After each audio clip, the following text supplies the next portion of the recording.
Chapter 1229 A Monster in the Flesh. As the barbarian king used his technique, Wang Wei was able to notice the changes in his body, allowing him to know why he was such an anomaly and solve a mystery that puzzled him. From what Wang Wei knew, the giant race had been extinct for a long time. They existed in a time that could be described as ancient history even by this world's standards. The current giant race is the product of evolved creation life forms and has nothing to do with its ancestors. So, how did the barbarian king acquire his bloodline? He could have found a relic or inheritance of the ancient giant race and acquired the bloodline. However, the chances of anything related to them still surviving in the modern era were slim. The only other explanation is that one of the barbarian king's distant ancestors had some affairs with the giant race, and the barbarian king accidentally won the bloodline lottery, awakening that giant bloodline countless Yuan epochs later. Such an act already made the barbarian king special. The barbarian race was known for its powerful physiques and talent for body refining, and now he also had the talent from the giant race, who could grow taller and bigger than the innate demon gods and the fiend gods. However, what truly impressed Wang Wei was what he did with that bloodline. The barbarian king's body refining technique involved using his bloodline to condense a giant clone. He would cultivate that clone to be as big or strong as possible before fusing them into himself. This technique was like an origin cultivator had cultivated hundreds of Dharma bodies to fuse with. Wang Wei could tell that the barbarian king's skin, muscles, flesh, bones, organs, and blood were fused with hundreds of giant clones, turning his physique into the monstrous entity that it is currently. One giant already takes so many resources to cultivate, but he fused with hundreds of them, Wang Wei lamented.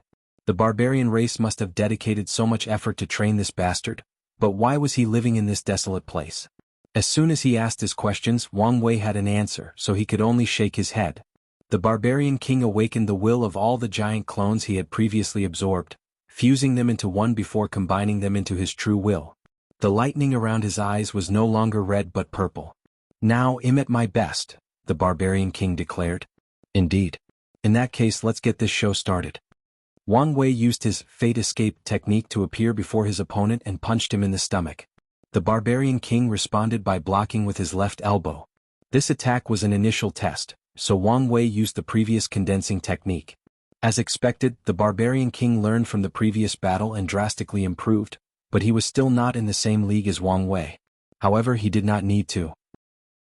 His muscle will made up for the parts he was lacking, allowing him to make up for the gap. Invincible aura, a golden shade enveloped the barbarian king's body, and his overall atmosphere changed. Anyone looking at him would know he was a man of indomitable spirit. Yes, he had an invincible battle streak, but that was not why he was invincible. He was invincible because of his nature to never give up no matter the situation. He was invincible because he believed that no one could stop his path forward. The barbarian king's power increased since this technique could grant a Grand Dao boost. He went from a strength of 99% of Grand Dao source to 9,999%, climbing closer to the strength of the Paragon realm. His right hand then went directly to Wang Wei's head, but the latter responded appropriately. Determinism aura, a dark gray hue emanated from his body and enveloped the world, turning into a dark shade. The golden light around the barbarian king's body faltered as a terrifying feeling of fatalism. The barbarian king's mind was suddenly full of the idea that a higher power determined everything in his life, and all his accomplishments, including his battle victories, were not the result of his actions or capabilities but determined by fate. These thoughts almost destroyed his belief system. Luckily, he was a man with incredible willpower, so he soon overcame these thoughts and feelings. Unfortunately for him, the effect of his aura was rendered useless, allowing Wang Wei to evade his punch while counterattacking with another punch to the chest. The barbarian king took a dozen steps back with a hole in his stomach. Wang Wei had finally used the true trump card of his true will technique, versatility and change. So, in this attack, his true will started with a condensing method to lure his enemy into a sense of complacency before turning into a twisting attack, which caught the barbarian king off guard. However, the talented body refiner also made the correct choice in this situation. He used his two wills to force the opponent's power from his body, allowing him to continue this battle. Wang Wei was more aggressive since he was now taking this battle seriously, so he teleported before his opponent and used one of his old techniques. He gathered vibrations from every aspect of his otherworldly body, his skin, muscles, bones, cells, and even every atom of his existence, and condensed them into a force that he released through his hand. Such an attack should have been devastating, but the barbarian king had an answer. A white projection of a giant manifested behind him, and the creature embraced the barbarian king as if it were a mother protecting her child. Cracks spread throughout the projection as soon as Wang Wei's fist touched it, but the technique still granted its user a moment of respite as it blocked most of the attack's strength. Wang Wei's eyes suddenly released a beam of chaos flame as a follow-up, and the barbarian king responded by opening his mouth and swallowing it. His mouth was like its own black hole, and this was not far from the truth. After fusing so many giants, the barbarian king's body had mutated. His stomach was like a condensed version of a giant's stomach, meaning it contained its own dimension to make up for the size. Wang Wei manifested strings that swiftly attached themselves to the barbarian king's limbs, but the big man escaped this technique by a surprising means. In a matter of less than an attosecond, he shrunk his body to the size of a particle before returning to its original size after escaping the immediate range of the strings. War God's 3 talents. The barbarian king created 3 projections/clones with the same strength as him. He decided to use numbers to give himself the advantage in this battle, so he ordered the projections to attack as he waited on the side to assist or make use of an opportunity. The clones immediately surrounded Wang Wei before attacking his head, all their first turning into a lion energy projection. Boom. The attack seems to have worked. Upon contact, Wang Wei exploded into a gray mist, but before anyone could rejoice, the mist enveloped the clones. The mist dissipated soon after, leaving an intact Wang Wei and the clones with a mark on their forehead. They then looked at their creators with undisguised malice. Of course, the barbarian king tried to secretly disperse his technique, but it was useless. Ancestral roar, he opened his mouth for a sonic attack with a wide area of effect. 2 phantoms, a barbarian and a giant, manifested behind the barbarian king and roared along with him. This sonic attack not only released a potent vibrational effect but also contained an oppressive power that wanted to crush everything in its path. It also includes a third characteristic, attacking the mind/spirit/soul. Wang Wei controlled the 3 clones to stand before him and combined their strength for one attack, which created a direct path into this terrifying roar. He then manipulated his blood to condense into a spear and threw it through that path. The barbarian king's face changed as he sensed an unbelievable penetrating power from that spear. Even the true will attached to it involved a skill based on penetration. His mind went into overdrive to analyze the situation, and he realized that most of his defensive skills would be instantly pierced. So, he controlled his body to dissipate his skin, muscles, flesh, blood, and organs, leaving only his bones, which were the hardest part. He raised his bony arms to block the blood spear. For a brief moment, the barbarian king stopped the attack, proving he made the right choice. Sadly, his opponent was thinking a few moves ahead of him. The blood spears suddenly exploded into blood needles with the same piercing potential, embedding themselves in all his 365 bones. The barbarian king's face changed as he realized the severity of his situation. The needles contained scattered true will, so he immediately tried to remove them. Unfortunately, there were so many of them that it would take him way too long to deal with every individual one. The king turned his attention to Wang Wei, who was already before him. As he was about to respond, the blood needles and true will exploded, temporarily paralyzing him. Then Wang Wei calmly touched his bones and sealed his power. "You lose," he declared. "If you find any errors, ads pop up, ads redirect, broken links, non-standard content, etc. Please let us know reports so we can fix it as soon as possible." Chapter 1230 Monk Indeed, the barbarian king nodded. This feeling is still terrible. Had only been defeated a handful of times in his life, and it was never a positive experience. "That's true," Wang Wei nodded. "You've tested defeat?" "Once, well, a few times, but only once that I truly acknowledged," he nodded.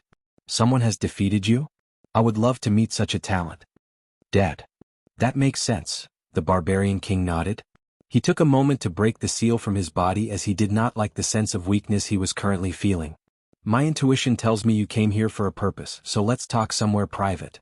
He punched the air to create a space passage and Wang Wei followed him. They soon arrived in a lavish palace, and as soon as they landed, a beautiful woman rushed into the barbarian king's arm. "Monk, are you all right?" Wang Wei looked at this woman. She wore an elegant dress that reminded him of Mongol royalty from Earth, especially with the over-the-top headdress. She was taller than him but still looked tiny before the barbarian king. The barbarian race's culture and identity resembled Mongolia from Earth. Why is that? Could there be other races inspired by Eastern Asia? What is the connection with Earth? Why is Grand Dao allowing their existence but not other races from the prehistoric world? Wang Wei had these thoughts for a while after meeting the barbarian twins during Gu Shen's trial. However, they resurfaced after today's meeting and he hoped he could find some answers. "I'm fine," MÖngke reassured his wife. He then introduced her to Wang Wei. "This is my main wife, Dulgun." Main wife. Wang Wei thought, but he did not state that out loud. He saluted. "It's a pleasure to meet you, madam. You have defeated my husband in combat, meaning you're our honored guest." "So the pleasure is all mine," she saluted back. "Give us some privacy while I talk to him," MÖngke said, and his wife nodded. The barbarian king led him to a beautiful garden with a waterfall that spewed rainbow-colored water. Wang Wei's eyes lit up since this garden was even more marvelous than the one he built in his court. "Your wife's work?" he asked. "It looked so, doesn't it?" MÖngke laughed. "But no. I built this place to reduce my bloodlust and calm my mind." "That's a wise move," Wang Wei praised. "It's one thing to love battle but another to be obsessed with it." The two sat down and MÖngke served his best wine reserved for opponents that he respects. "What did you want to talk about? Before that, I don't even know how to address you." "The name's Wang Wei, meaning Great King." "MÖngke, representing eternity in our language," the barbarian king replied. Wang Wei nodded. "It'll be direct. Are you not completely cut off from the outside world?" "I know what's going on." "Then you should have heard of the Son of Era or the Destined One?" "You don't mean?" "That's right." "That explains your monstrous talent," MÖngke muttered. "So, you came here to hide?" "No, the opposite. I came to conquer this place," Wang Wei admitted directly, making the barbarian king squint. He paused briefly before saying, "I have no issue serving under you," MÖngke replied. "However, I have two conditions, one being non-negotiable." "I'm listening." "The non-negotiable condition is that my servitude is temporary until we end this era, and you cannot enslave my soul." Wang Wei squinted his eyes. He mulled it over but did not immediately reject such a condition. "Can I ask why?" "I am the hope and future of the barbarian race," MÖngke replied succinctly. "You're their primal Paragon seed?" "That's right." Wang Wei grunted softly. The barbarian race was not part of any of the 13 overlords, but they were a top lineage with one primal Paragon. However, if they had a second one, they would meet the minimum requirements for a seat as one of the overlords. "I can accept your condition and we can even sign a binding contract," Wang Wei agreed after pondering about it for a while. He considered many things before making this decision, but the crux of the reason he accepted is the barbarian race. Firstly, they acted similarly to the Dao opening sect when it came to treating their people, especially their genius. As such, Wang Wei knew there was a high chance these people would go to war with the sect for MÖngke, even knowing they had a small chance at winning. In general, the barbarian race is a low-key and pretty isolated faction, probably due to their different culture and customs. As such, they are neutral in most situations or events, but their only enemy is the Premarch Origin Temple, one of the 13 overlords composed of the innate demon gods. Their feud started because one of their geniuses was assassinated, and since then, they've been at odds with the innate demon gods. They even formed a loose alliance with the tribal Sacred Mountain, another overlord ruled by the demon race and enemy of the Premarch Origin Temple. Wang Wei did not want to make an enemy of the barbarian race, even though it may be worth it for MÖngke. In the new era coming, primal paragons will no longer be the deciding factors of the top factions, but half-step transcendent will. He hasn't known MÖngke long enough to determine whether he's talented enough to walk the path of transcendence, and forcing him to serve him might ruin his talent. So he accepted his proposal. Having the barbarian race as an ally should be very beneficial to the sect, Wang Wei thought. "What's your second condition?" "I want the opportunity to personally tear off the Earth Emperor's head," MÖngke said with bloodlust in his eyes. "He's the reason you're here?" "That's right," MÖngke nodded, his eyes containing deep hatred. "The bastard envies my talent, so he first tried to force me to become his son-in-law. When our tribe refused, he found an excuse to persecute us. To save me, the clan had to label me as a traitor and exile me, but even then the bastard would not let it go. I had to come here to hide. Given the fact he might have secretly eliminated some of his talented children, I'm not surprised by this," Wang Wei commented. "Well, I have no issue with this condition. Anyway, whether you kill him or I do is fine by me, as long as he's dead. In that case, I'll offer you my strength and talent." MÖngke raised his large wind bowls and Wang Wei followed him. They toast to their new alliance before chugging the bowl down. The next step was to sign the contract, but Monk said his wife would negotiate the nitty-gritty details, and Wang Wei was fine with that. Can I ask about this pagoda? You can use it but you can't have it. Wang Wei's lips twitched. I didn't want it, I simply wanted to know its details. I see. Well, this is what I received from my blessing ceremony. You received a supreme chaos treasure from your ceremony? That's right. No wonder your race has so much faith in you, Wang Wei sighed. The barbarian race was not a monolith, meaning they were divided into tribes and different bloodline lines. One thing they had in common was their spiritual practice, which involved worshipping spirits. As such, each barbarian tribe had a different spirit temple, the most famous ones being the War God Temple, the Wolf Spirit Temple, and the Life Tree Temple. Every barbarian child between the ages of 0 and 10 must experience a blessing ceremony in one of the temples, which usually increases their luck and talents or allows them to receive gifts from the temple. Monk smiled proudly. Stories of his ceremony are still talked about to this day in the clan. Many people even argued that he was responsible for the War God Temple's current domination over the other two. Enough with the chit-chat, Wang Wei said. Tell me your opinion on my attempt to conquer this place. Your biggest obstacle should be the Hidden Master and the Ruthless King, Monk responded. Why is that? The Ruthless King will not surrender to anyone no matter what. His pride is too high, so he won't ever serve under someone else. On top of that, he technically has the biggest force in this place since the martial outlaw gang is one of his hidden powers. Wang Wei nodded. What about the Hidden Master? Him? He will only intervene when the Lawless zone faces an external threat, and he might interpret your actions as such. So, what makes him so dangerous? He's a paragon that survived the cleansing, Monk said. Are you serious? I don't need to lie about such a thing. How did he survive? Is he that powerful? Wang Wei asked. I think it has more to do with his hiding abilities, Monk explained. From what I know, he always hid once the parasites came to this place together to clean up the hidden paragons and only fought them individually. Wang Wei frowned. What about the sons? There are no records of them entering this place. That's odd. Indeed, Monk nodded. If you find any errors, ads pop up, ads redirect, broken links, non-standard content, etc. Please let us know reports so we can fix it as soon as possible.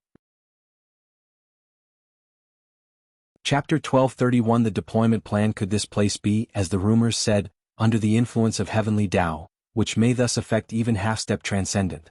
Wang Wei did not like this line of thought since that would indicate that heavenly Tao was a much more powerful transcendent than Supreme Unity and Mithraea.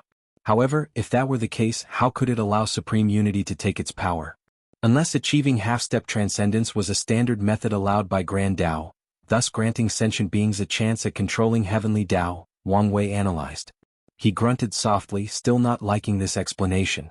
Another possibility is that heavenly Tao used Grand Tao's power to create the Lawless Zone, which is why its effect may still apply to these beings. However, why would it have to do so? Balancing the distribution of resources in the world is not a good enough reason to involve Grand Tao.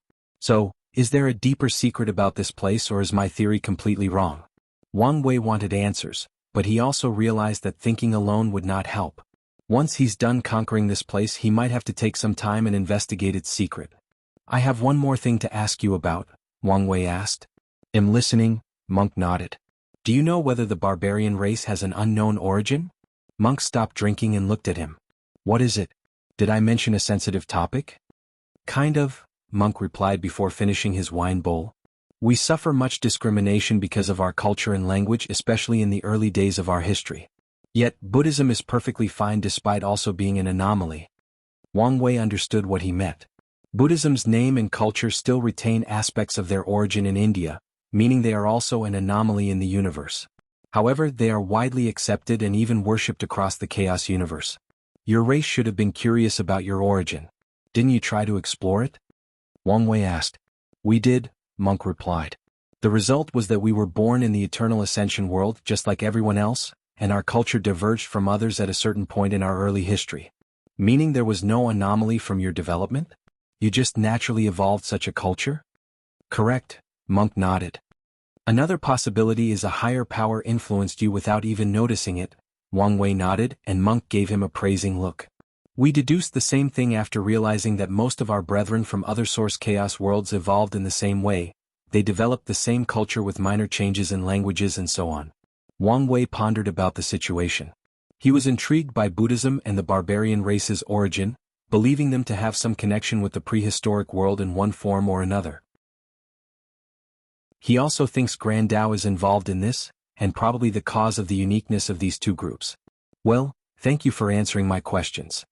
Wang Wei knew he wouldn't get an answer about these things until he was a half-step transcendent. By then, it might not even be difficult, as asking Hongjun directly might get him answers. It's fine, but can I ask you a question? Monk nodded. By all means. Why is your battle IQ so high? Monk asked. The way you fight is not the result of talent alone. It's more like you've experienced trillions of battles, but from what I can detect, you're a very young Empyrean, maybe too young. So how is that possible? Quite observant, Wang Wei praised as he raised his hand to condense a talisman. Consider a meeting gift. Dream combat. Monk uttered after detecting the information inside. He closed his eyes before opening them 5 minutes later. The big man did not hide his excitement. Thank you, he said sincerely. He could not fight and learn at all times, even when awake or doing menial tasks. There was no greater gift for someone like him. No problem. I did not expect someone else to love battle as much as I do, Monk added. Such a brilliant technique. Why didn't I think of it before? I wasn't the sole creator, but we indeed enjoy the art of combat, but I doubt as devoted as you. Oh, there is someone else? Can I meet him? He's still in the lower dimension and probably won't ascend for a while. That's a shame. However, when he does, please notify me, and I will hold a grand banquet to welcome him. No problem. The two chatted briefly before ending this meeting. The outside world was shocked by the barbarian king's defeat, but the big man lay on his huge bed beside his wife. So what do you think? Only someone chosen by fate with such tremendous destiny could defeat you, Dulgun nodded.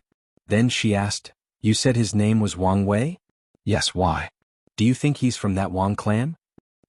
It's possible, but Wang is such a common surname. What do you think is most likely? That he's an extremely talented individual with great destiny with that surname, or chosen for that destiny because he's from that Wang clan? You have a point, Monk nodded. If that's the case, our alliance doesn't have to end once we defeat these parasites. We can extend it to involve our respective factions. Are you sure about this? Dulgun asked. You should understand how our elders value their neutrality. Many people believe that once these parasites are removed, the world will return to the era of the 13 overlords. However, these people have not figured out that the two suns have broken the previous situation. The upcoming era is not a return of the old time, but a new competition to re-establish the game board. Whoever can reach the same realm as them will become the new chess player, Monk said. But can anyone achieve such a cultivation realm? Dulgun asked, not hiding her certainty. These two seem to be outliers. So many paragons and top powerhouse from this world participated in that event, but only those two survived. Being the first to do something is usually the hardest part, Monk commented. Now that everyone knows it is possible and can even observe the person who succeeded, it will become easier to recreate. More importantly, I don't believe all those participants who died in that event did learn or bring something with them from the experience. Monk had to think of his future. Once he perfected his body-will fusion, he can open the gate of flesh to become an inextinguishable paragon. With his talent and the support of the clan, he had complete confidence in attaining the title of a primal paragon. So, his vision must be wider and look beyond the paragon realm. You have a point, Dulgun nodded. The two discussed their future in the night, and the next morning they started the negotiation. To their surprise, Wang Wei was not strict or difficult about the binding contract they needed to sign, making Dulgun, the master negotiator, suddenly feel at a loss given how easy and smooth the entire thing was. Wang Wei could discern Monk's personality, and he was the loyal and honorable kind who would keep his word even if it meant his death. As such, he showed his charisma through this discussion by being lenient. This was an excellent way to show his trust and create a better relationship with such a talent as Monk. Since everything has been negotiated, let's discuss our next step, Wang Wei declared. The three of them pooled their knowledge together about this place before laying out a plan to sweep the place. The simplification of the plan was that Wang Wei would deal with the pavilions while Monk dealt with the demons. Then they worked together to take down the gangs before facing the Ruthless King and the Hidden Master. Once everyone had their roles, they deployed. Wang Wei went to the Dark Cloud Pavilion, Monk visited the Poison Demon and his main wife, Dulgun, who was an everlasting Empyrean with a cultivation of 73%, went to see the Puppet Demon. Wang Wei secretly returned to the Dark Cloud Pavilion city, and a few people were already waiting for him. He calmly looked at these assassins that he took control of. "What is the situation?" "We've taken control over the law enforcement hall," replied the petite assassin. "However, the most powerful members of the pavilion are the Dark Mist assassins, and they only serve the pavilion master. We could not even come close to them, let alone try to control them." "You did more than enough," Wang Wei nodded. "Anything else to report?" "The pavilion master may have been suspicious of our movements." "May." "He has always been suspicious by nature," the petite woman explained. "Suspicions came with this job, so that was not surprising. However, lately, he has been ramping it up a little. It's fine if he's suspicious since we can use that against him." The only problem Wang Wei feared was the pavilion master to hide and now show his face, forcing him to waste time and search for him. "If you find any errors, ads pop up, ads redirect, broken links, non-standard content, etc. Please let us know reports so we can fix it as soon as possible." Chapter 1232 Experimental Material. The Dark Cloud Pavilion Master stood on the hidden 13 floors of his pavilion, overlooking the city. Although a mist still surrounded him, any discerning individual could detect his slightly restless mood. He suddenly sensed something somewhere in the city. Although it was brief and swiftly disappeared, he sensed one of his people somewhere they should not be. Was I right? Did something happen to my people? He resisted his first instinct to immediately check out and, instead, sent a communication talisman to assemble the Dark Mist's assassins. Not even 10 seconds passed before countless mist shadows materialized behind him. "Master," they said in perfect synchronized voices. "Some rats have infiltrated our order. Let's remove them," the pavilion master ordered, and the group answered, "As you wish." Everyone disappeared from their locations. The pavilion master led them to a house hidden underground in the worst area of this city where only mortals lived. Whoever picked this location chose an excellent spot, and the protection around this hidden base was also well done, the pavilion master sneered. He expected as much from someone who may have successfully corrupted his men against him. However, it did not matter how capable the person was or who was behind them. He would eradicate this threat as soon as possible. "I hope it's one of the other pavilions so I can use this excuse to extort resources from them," the Dark Cloud Pavilion Master thought as he ordered his people to break in. As expected, the people inside resisted, using the formation in this base to fight them off. However, it was useless as the Dark Mist assassins slaughtered everyone in sight. Most of these people were weak, which was normal since it was easier to detect people with higher cultivation when entering the city. Something is wrong, thought the Pavilion Master. Things proceeded too easily and too smoothly. He ordered his people to be careful, and on their guard since something major might be coming once they arrived at the core of this base. However, the Pavilion Master was not prepared for what he saw inside. A handsome man with gray hair and eyes waited for him, with all the members of his law enforcement hall standing behind him. The Dark Cloud Pavilion Master immediately realized this was a trap and wanted to leave, but it was too late. His divine sense warned him that the room was now in an isolated dimension with potent arrays preventing their exit. He then calmed down, faced his opponent and asked, "Who are you?" Wang Wei did not answer him but looked intently at the Dark Cloud Pavilion Master and the Dark Mist assassins.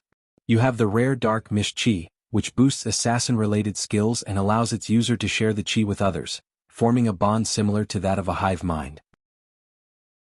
The primary holder of the Chi has absolute control over the secondary holders. They can also perfectly sync with them, read their minds and share abilities. You were wise to share the Dark Mist Chi with the creation live inside your inner world, allowing you access to a variety of abilities and powers," Wang Wei calmly commented. "However, despite how rare and useful your Chi is, it's not the main reason I'm interested in you, it's not why I found you extremely valuable." Wang Wei's eyes shone almost as bright as it would have if he saw his wife, and that's because of the Zerg Hive Mind plan. The Dark Mist Chi is an excellent data-gathering method for creating such a creature in the future. The Dark Cloud Pavilion Master's body trembled. His intuition warned him of a terrible future if this man caught him. He used his secret connection to order his men to go on the offensive, so the Dark Mist assassins immediately activated their skills or techniques. Sadly for them, it was pointless. A projection of the River of Fate materialized above the room, releasing strings that immediately entered these assassins' foreheads and disarming them in the process. The Pavilion Master's face turned ugly as he sensed his connection with these people being forcefully severed. He quickly calmed down to think of a solution, and he ended up using the creation lives inside his inner world. Although he could not allow these people to leave his world since he was only a Dao ruler, his unique chi allowed him, to some extent, access to many of their broken abilities.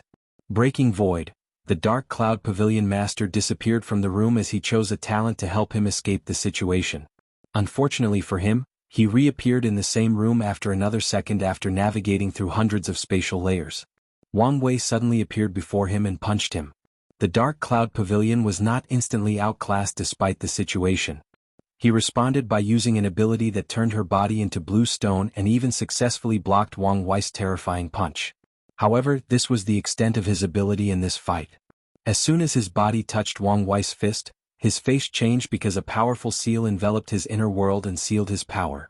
The Pavilion Master still resisted, trying one last effort to remove that seal as swiftly as possible and continue this fight, but Wang Wei released a soul attack to knock him out. Wang Wei muttered as he looked at these people. It would be terrible if my Zerg could be dealt with so easily, especially the hive mind communication system. Maybe I should build a small and independent river of fate for the communication system. This should prevent most people from being capable of interfering with it. Wang Wei nodded as he liked this plan. However, he also understood he was getting ahead of himself. He had a long way to go before he could even attempt this plan. Let's move on to the next step, Wang Wei ordered. With the Dark Cloud Pavilion under his control, Wang Wei swiftly took control of over 80% of the pavilion before targeting the remaining 20%. The pavilion had its own people for assassination tasks. However, the Pavilion Master was a wise man who still found a way to expand his numbers and preserve his strength in the process. He divided the assassination hall into the inner and outer halls. The inner hall belonged to the Dark Mist assassins or people close to him, while the outer hall recruited foreigners who served as assassin mercenaries. Anyone can join the assassin hall. They complete missions and receive resources as compensation. The pavilion will even invite talented individuals to join the inner hall. Thus, this hall also serves as a recruiting method. Wang Wei controlled the Pavilion Master to activate the Supreme Summon, which is a rare event in which the pavilion demanded all the outer members to show up for an important meeting. This was the only mandatory thing in the outer hall, and anyone who refused the call could forfeit their identity. Based on the situation, these people might be blacklisted from the entire Lawless zone. With this massive summon, assassins as low as iron and as high as gold swiftly headed to the Dark Cloud Pavilion. Sadly, they were walking into a lion's den. Wang Wei showed no mercy and controlled these people, forcing them into his servitude. Once everything was under control, he prepared to head to the Green Earth Pavilion when he received a talisman from MÖngke. Did something happen? Wang Wei read the information and soon afterward, the space between him opened a portal to release something. MÖngke traveled to a small planet.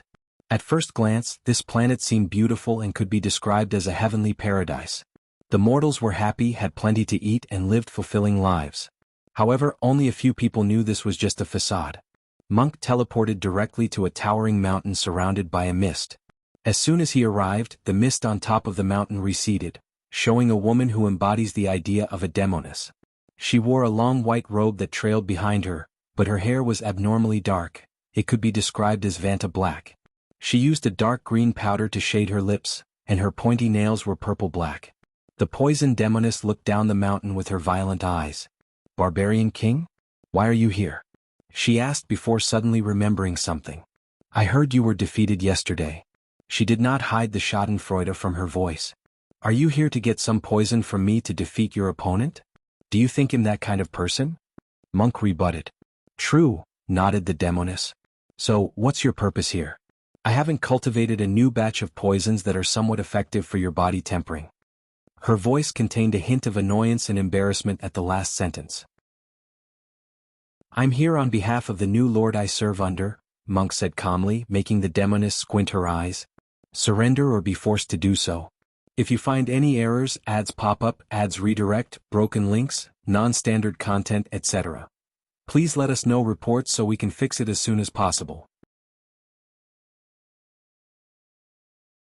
Chapter 1233 Death Root. "Are you serious?" the poison demoness asked. "Do I look like I'm joking? What the hell happened to you?" The poison demoness was truly baffled. She had a decent relationship with the Barbarian King, as he sold the latter unique poisons that helped him temper his willpower. However, he suddenly turned on her out of nowhere. "Aren't you tired of hiding in this tiny place?" MÖngke asked. forced to leave on the little resources and being alienated from the outside world. Well, if you join us, you'll have an opportunity to live freely in the outside world. You're really crazy, the poison demoness stated. So, is that a no? MÖngke asked his voice no longer as calm and reassuring as it used to be.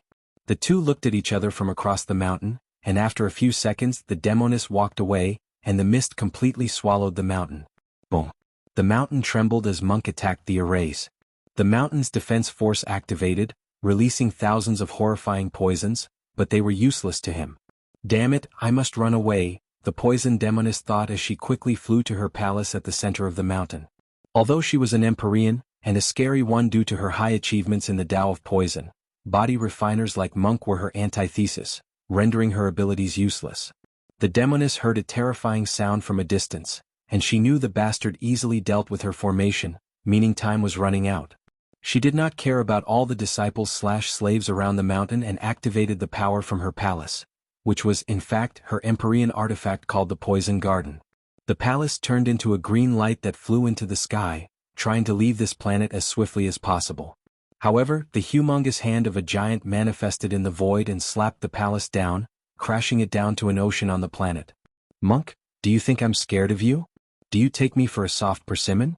The demoness shrieked, her voice scattering the clouds and agitating the ocean. She immediately summoned the Tao Will artifact she had spent so much money on from the Azure Sky Pavilion. Her gaze penetrated the walls to see the intimidating small giant floating outside her palace. The demoness gritted her teeth before going on the offensive frowny face lust poison. She waved her hand to summon a pink fog that surrounded MÖngke. However, the barbarian king remained calm and composed. Although the enemy had boosted this poison with a Tao Will artifact, their utilization of this power was leagues apart. As such, the powerful illusions/projections of beautiful women that he saw meant nothing to him.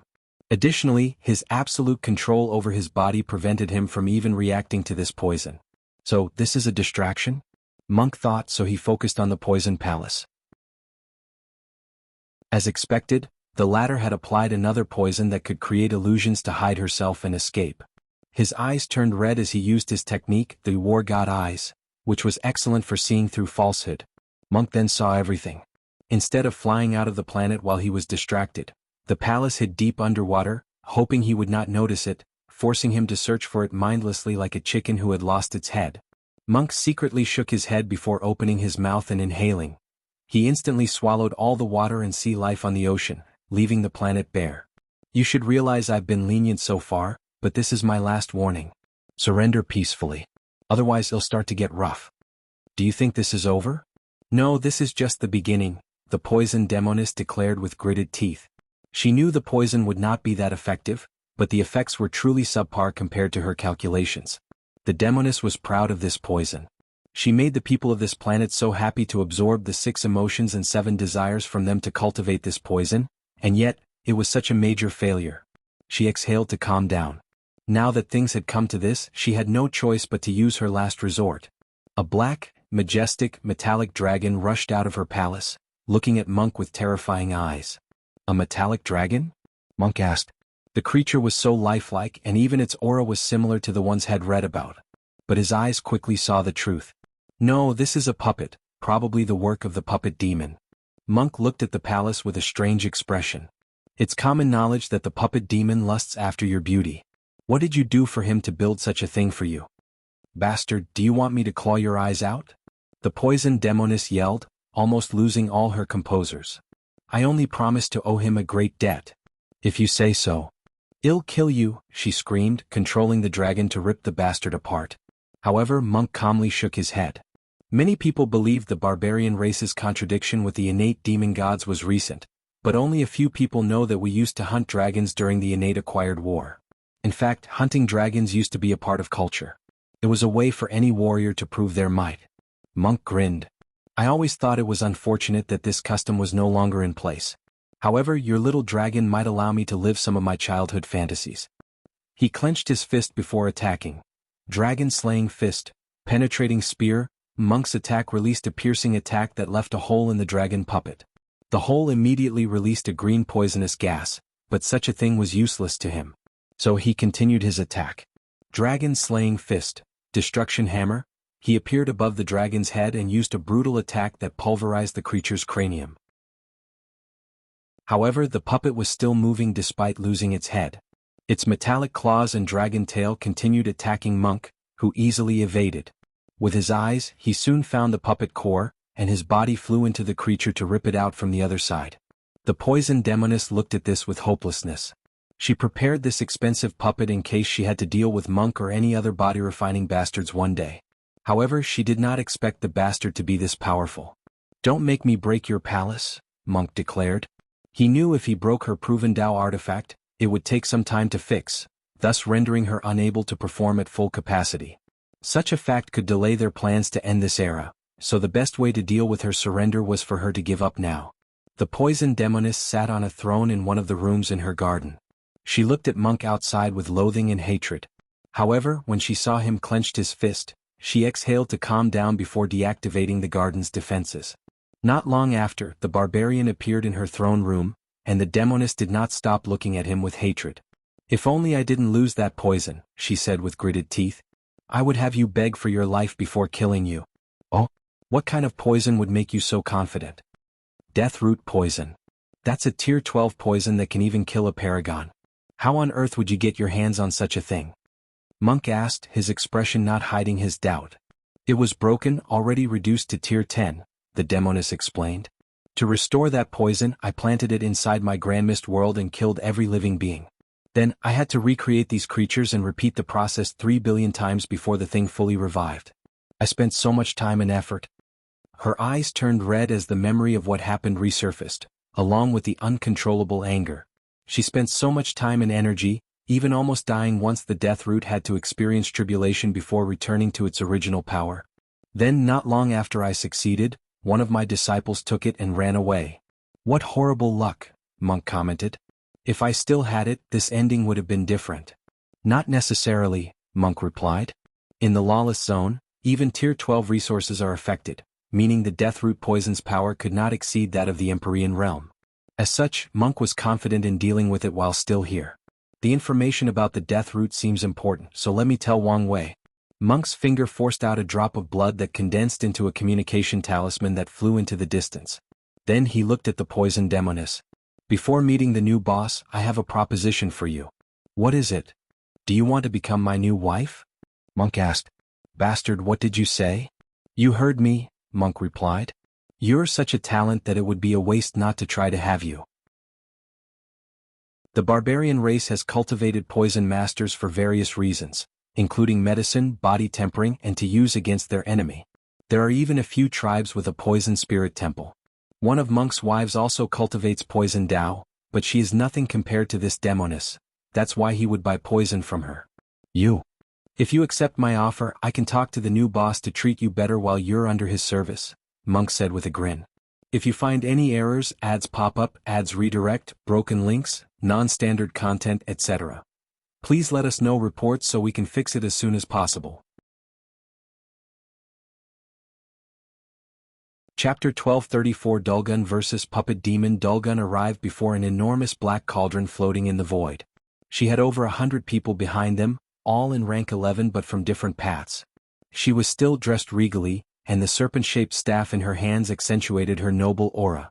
"The barbarian king's wife?" said a cold but tired voice. "Why are you here?" "My name is Dulgun and you know that," she stated calmly. "I'm here to ask you to surrender and follow me peacefully."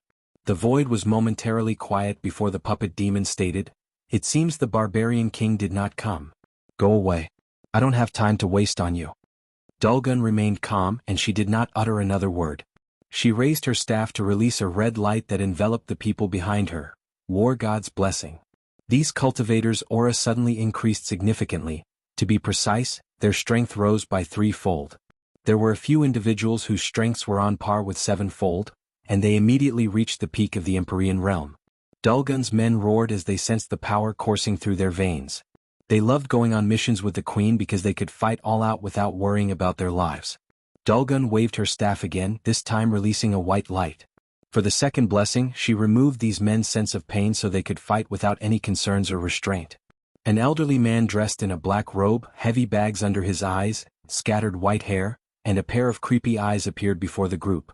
"What's the meaning of this?" the puppet demon asked. "Attack," Dulgun said as an explanation, and her men did not hesitate. The fastest of them condensed a bolt of lightning in his palm before throwing it at the puppet demon. A warrior clad in black armor that covered it from head to toe appeared before the demon and cut off the lightning bolt with its long sword. The puppet demon had received the message loud and clear. With a thought, he summoned an army of millions of puppets that looked exactly like the first warrior. This puppet legion was perfectly aligned like a well-trained military. As soon as they appeared, they activated an array that blessed all their strength to the commander or the first warrior who protected their master. The commander puppet's long blade released a dark light before slashing toward Dulgun. Her men came before her to erect a shield, but something unexpected occurred. The slash disappeared, and when it reappeared, it had already hit someone called the Fire Ash Empyrean, cutting her body and soul into 100%. However, the Fire Ash Empyrean did not scream in pain, nor did her eyes show any despair at the fact she was instantly killed. On the contrary, her eyes contained this obvious smirk, and it did not take long for the puppet demon to know why. Life Goddess Blessing. Dulgun expertly used her blessing Tao by releasing a green light from her staff that returned the Fire Ash Empyrean to her peak state. Anyone who looked at her would not know she was someone who had died less than a second ago. Her soldiers roared in excitement before rushing toward the opponent. Although they were heavily outnumbered, these men did not care and fought as if they were protecting their families. The word defense did not exist in their vocabulary, as they used one powerful attack after another. And every time they were severely injured, a green light would descend from the sky to return them to their peak state. There were rumors that the barbarian king's wife was behind his operation.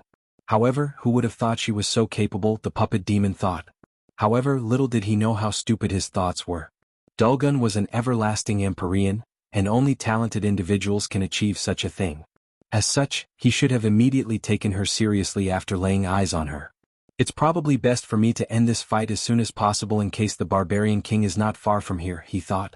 If there was one person all the leaders of the Lawless zone hated to fight the most, it would definitely be the barbarian king.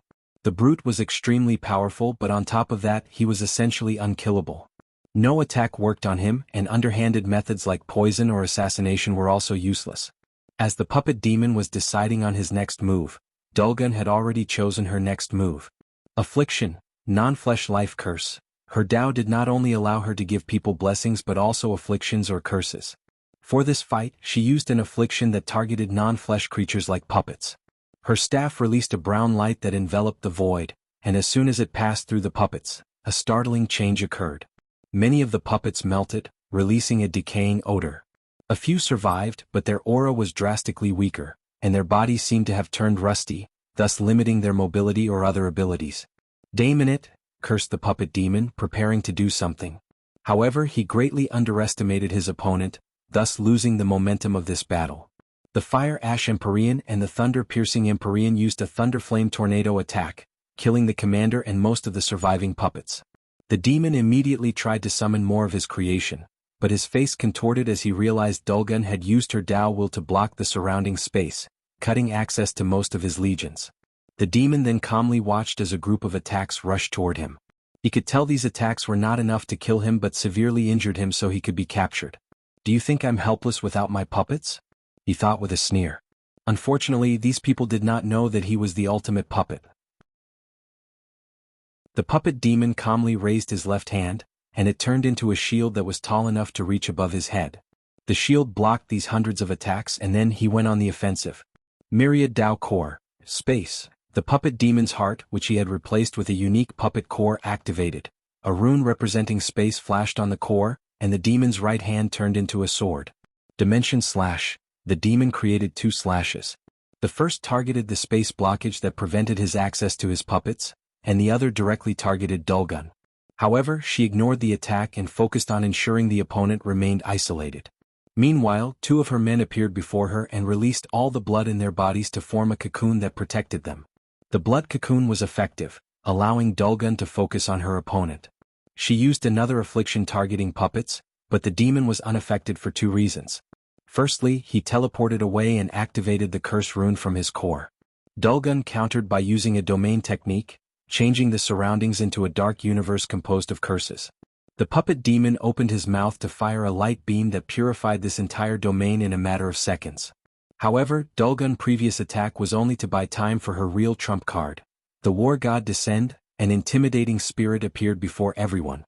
He was almost as tall as MÖngke and muscular too. However, he was not as big as MÖngke and his body was more streamlined. The spirit had pants and boots but not a shirt. It looked at one of Dulgun's men and showed contempt. However, in the end, the spirit entered its chosen vessel. The war god vessel was a Tao ruler with a special inner world designed to receive the power of the war god spirit. As soon as the vessel fused with the spirit, his eyes turned golden, and his aura became fierce. The vessel raised his hand to condense an axe. Then it moved so fast that the puppet demon could barely perceive him. The vessel slammed its axe on its opponent with unparalleled force and terror. The demon reacted swiftly, turning his core to the gold rune and the defense rune. The puppet demon's arms turned golden as he crossed them, with a thin but potent shield surrounding them. However, this was useless. The axe shattered his left arm as it contained a brilliant skill that targeted a person's weakness. The puppet demon barely saved his right arm by using the half-hearted indestructible rune he's been working on. However, the arm was still cracked and on the verge of being useless. "This vessel truly cannot contain my power," said the war god spirit in a voice that contained echo. He raised his axe for a second attack. The puppet demon activated his space rune to exchange places with one of his puppet debris that survived the previous battle. However, to his horror, he discovered his opponent was still before him, and the axe was rapidly lowering toward his head. Despair enveloped his mind as it was too late for him to move. Click. The sounds of metal clashing echoed in the void. If you find any errors, ads pop up, ads redirect, broken links, non-standard content, etc., please let us know reports so we can fix it as soon as possible. Chapter 1235 The Five Demons. The war god spirit looked at the person who suddenly appeared and blocked his attack. Red skin? Was the first thing he noticed about the newcomer, followed by how odd the person's life energy was. It was as vibrant as some of the best body refiners, but this evil and twisted sensation was on top. "Brother," said the puppet demon, "I'm glad you're here. I couldn't possibly let you die in vain, could I?" "The flesh demon," Dulgun said. "There were rumors you two were related. It seems that it's true."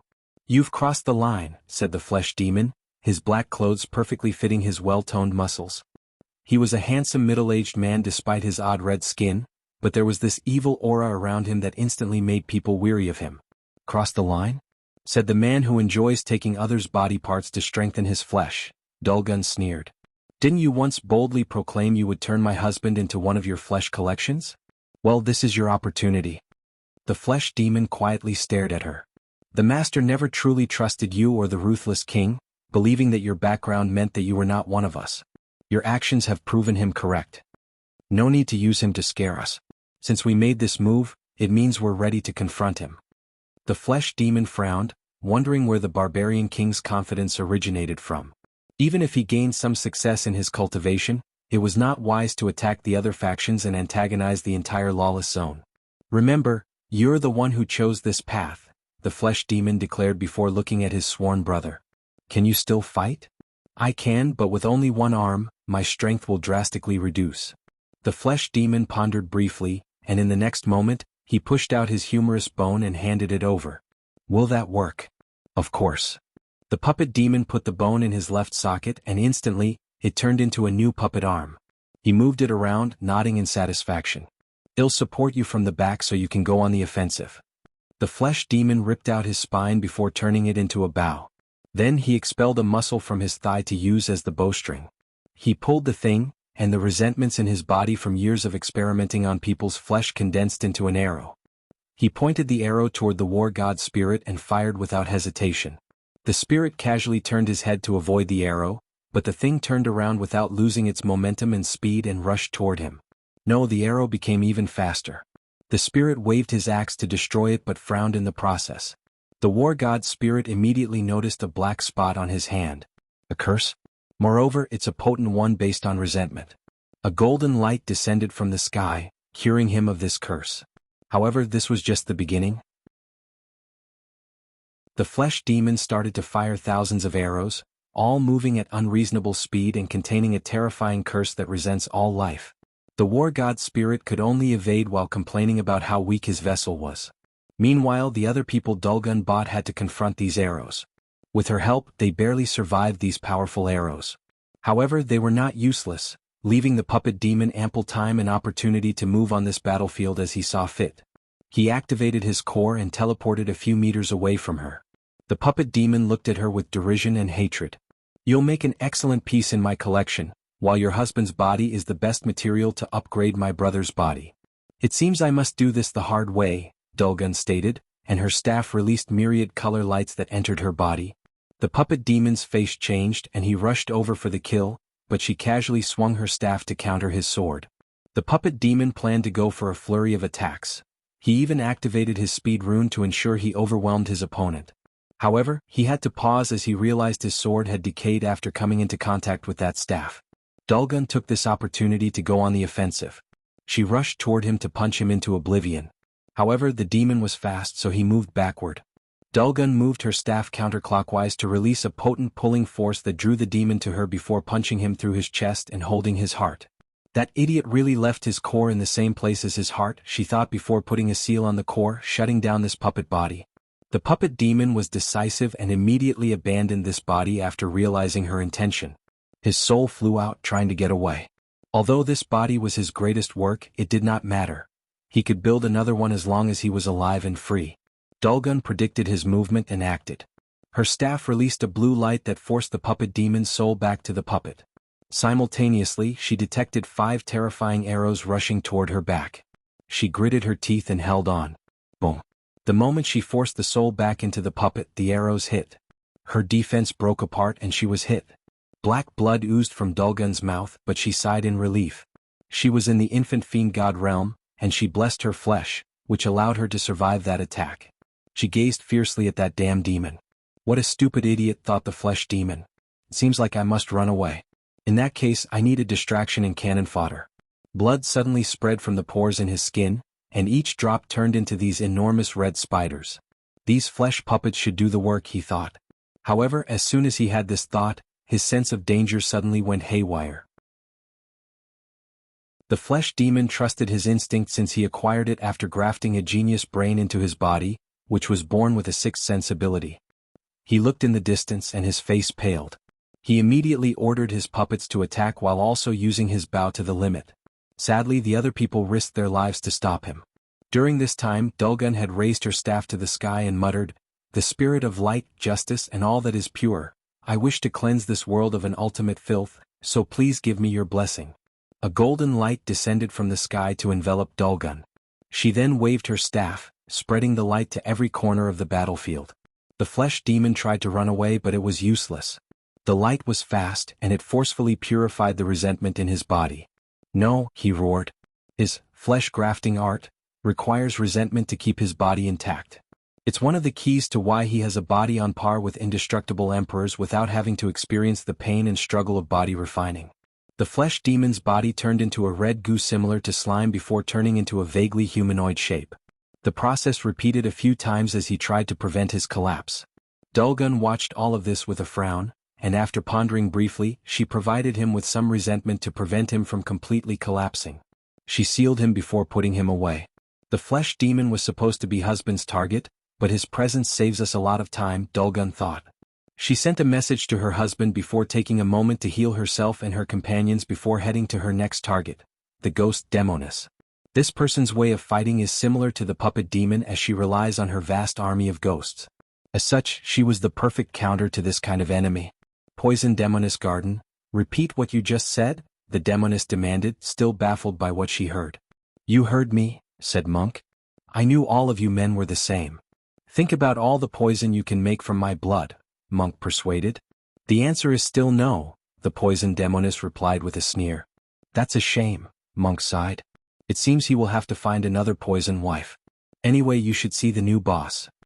He pointed his finger before him to open a portal, and with a wave of his hand, he sent the demoness and her garden into it. "All right, cursed demon, here I come," MÖngke uttered before disappearing. The battle with the cursed demon will be like the poison demon. However, he looked forward to fighting the flesh demon since he heard he was an accomplished body refiner. Dark Cloud Pavilion. Wang Wei calmly looked at the woman before him while processing the information MÖngke sent him. A Paragon tier poison that has disappeared? That indeed might be valuable news. If you find any errors, ads pop up, ads redirect, broken links, non-standard content, etc. Please let us know reports so we can fix it as soon as possible. Chapter 1236 Green Earth Pavilion. Wang Wei pointed his finger to the woman's forehead, instantly souring her expression. As the seal entered her sea of consciousness and targeted her soul, a terrifying soul poison rushed from the poison demoness mind, targeting him. Although it appeared she had given, that was far from the truth. Someone of her cultivation level and status would never give up hope of freedom until she exhausted every possible measure. As such, when MÖngke did not kill or immediately control her, the demoness planned her escape. Sadly for her, she jumped from one monster's mouth to another. Ultimately, she sighed, resigning herself to her fate. What can you tell me about the deathroot poison? Wang Wei asked. What is there to say? I spent so much time and effort cultivating the thing, but someone stole it. Who stole it? It was an apprentice. No, not even an apprentice, but a medicine slave I bought, the poison demoness replied nonchalantly. Wang Wei frowned. His intuition told him this news was important, but he could not pinpoint how.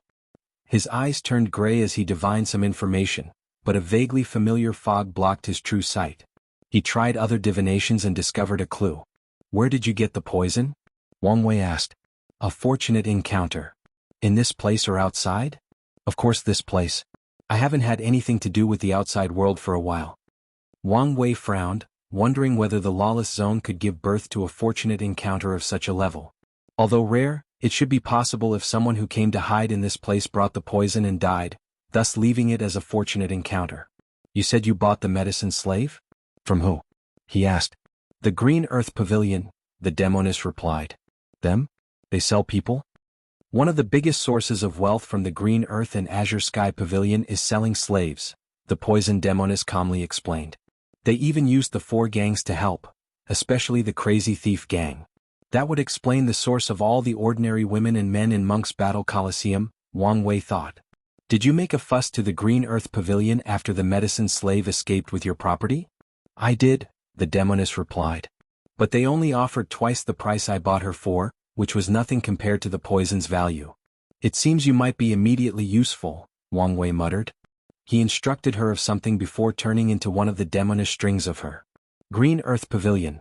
The poison demoness calmly waited in the room where the pavilion received VIPs of VIPs.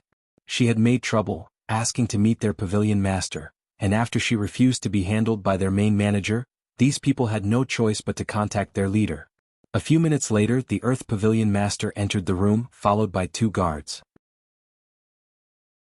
He was a fat middle-aged man, wearing a luxurious white gold robe with jades and gold jewelry pieces as accessories. He was a great emperor with a cultivation of 59%, and his aura reeked of debauchery/hedonism. It was apparent to anyone that this man had his cultivation achievements because of his wealth, and if not for his immortality, his body would be weak due to indulgence in food, alcohol, drugs, and sex. However, some credit should be granted to him since he could still use his power, meaning his Tao heart was intact and his state of mind, no matter how twisted, had some sense of purpose and direction. A look of disdain flashed in the poison demoness eyes. However, she still gave the Earth Pavilion some respect, mainly because of the twin bodyguards accompanying him.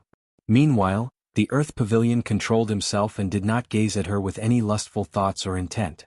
On the contrary, he showed her the most respect despite detecting the disdain in her eyes. Poison Master, what happened to you to make such a fuss? The Earth Pavilion Master asked with a businesslike smile. The demoness was about to open her mouth and make a fuss about her poison, even demanding them to search for her medicine slave on the outside. However, Wang Wei did not give her or anyone else the time to react. A group of strings suddenly appeared out of nowhere to capture the Pavilion Master.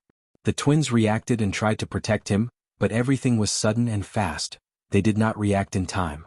As precautions to personally meeting the poison demoness, the Pavilion Master prepared numerous pills and talismans, mostly ways to deal with her poison.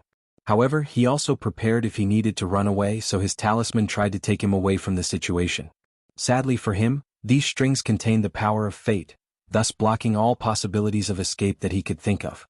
Wang Wei then appeared in the room with the Pavilion Master as his captive. How did you bypass our defenses? The fat businessman asked. It's not as hard as you imagine, Wang Wei replied casually. Put down the Pavilion Master, said one of the Fire-Ice twin Empyreans. And you may still walk out of this room alive, finished the other. Wang Wei focused on them. False everlasting Empyreans? And two of them? These two used to be eternal emperors but failed to become everlasting. However, they had a Tao will and secret vaults. Kill this bastard, said the Earth Pavilion Master. The twins hesitated. They could cultivate peacefully because the Pavilion Master was an excellent business. If they lost him, the Green Earth Pavilion would not last long despite being the most powerful martial force. Don't hesitate, the fat man continued. If you kill him swiftly enough, it won't matter whether he kills me since you can revive me. The Pavilion Master was an emperor, so he had prepared plenty of resources for his fast revival. You're really the embodiment of not judging a book by its cover, Wang Wei commented, silently praising this man for his boldness and quick thinking. Maybe having such a capable merchant under his command was not bad. The twins glanced at each other before taking action. Their cultivation was 84% Grand Dao source, but they used their boosting techniques. The first one was from their Empyrean artifact, which was a pair of red and blue throwing discs. The artifact gave them another 2% boost. They followed that with a soul resonating technique, and since they were twins that did everything together since birth, including proving the Tao simultaneously, they had another 2% boost. Finally, they used their best skill, Tao Will Fusion, which boosted them to the limit of the Empyrean realm, 99%. One twin released a terrifying heat, and the other turned the other half of the room into an ice tundra. They did not throw their artifact but held it in their hands before rushing for a close combat attack. That Tao Will Fusion technique is actually brilliant, even better than the one monk used when he added his muscle will, Wang Wei calmly commented. He pointed at the twins to release a yin-yang symbol that rotated counterclockwise. Before the twins could react, their Tao will separated, and their soul resonance also dissipated. Even their artifacts, which were usually perfectly in sync, seemed out of balance. Then, before they could think of another solution to this situation, the yin-yang symbol turned into a seal that captured them. It's over, the Earth Pavilion Master thought. After so many years, after countless battles and catastrophes, his life has ended today. He felt sad, but a part of him always knew this day would come. Factions in this place do not usually last long and have a cyclical nature, and sadly, it seems it was time for a new era. After taking control of the upper echelon of the Green Earth Pavilion, it was relatively easy for Wang Wei to secretly take over the rest. He did not spend long in this place before heading to the Azure Sky Pavilion. Time was of the essence since he needed to control all these factions before the Hidden Master took note of the changes. Although he was confident in himself, he was unsure whether he could be victorious against the latter under these circumstances. Wang Wei took a moment to see if he could find any more information about the medicine slave that stole the death root. However, the pavilion's record only stated that it was a woman, and she was a loose cultivator with no family or background, hence why she was targeted. Without much to go on and divination failing him, Wang Wei headed for the Azure Sky Pavilion. His plan for them was slightly different. He detected one of the spies they had in the Green Earth Pavilion and released the news that he was a newcomer to the Lawless Zone, and he came to sell a piece of important news that involved the Azure Sky Pavilion.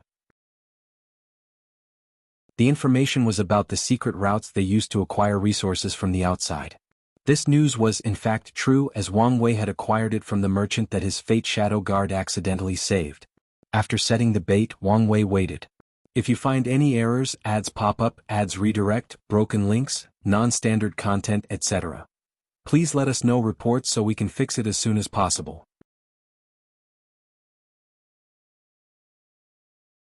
Chapter 1237 Lawless Iron. Damn these stupid people. I'm trying to sell them such valuable information, but they act as if I'm mad, Wang Wei cursed as he walked out of the Green Earth Pavilion. He looked around, sighing to himself. He searched around the city to buy a place to stay but felt everything was too pricey. At first he thought of just living inside his Grand Mist Will but thought this was too embarrassing. So he gritted his teeth and found an inn. Despite being an inn, the room he rented was extremely large due to the use of space arrays. Wang Wei rested while thinking of his next move. As he sat cross-legged on his cushion, deep in meditation, a purple mist enveloped his room. "Who dares?" he yelled. However, his actions only made it easier for the mist to enter his body. As such, his desperate attempts to deal with this potent poison proved useless, and he fell to the ground as everything turned black. "Where am I?" Wang Wei asked. He looked around, and he was in this damp room with his hands tied like he was on a cross and about to be executed. He noticed a potent sealing technique severely suppressed his cultivation, and the cuffs were also a sealing artifact that added another layer of seal. "You're awake," said a rough but serious voice.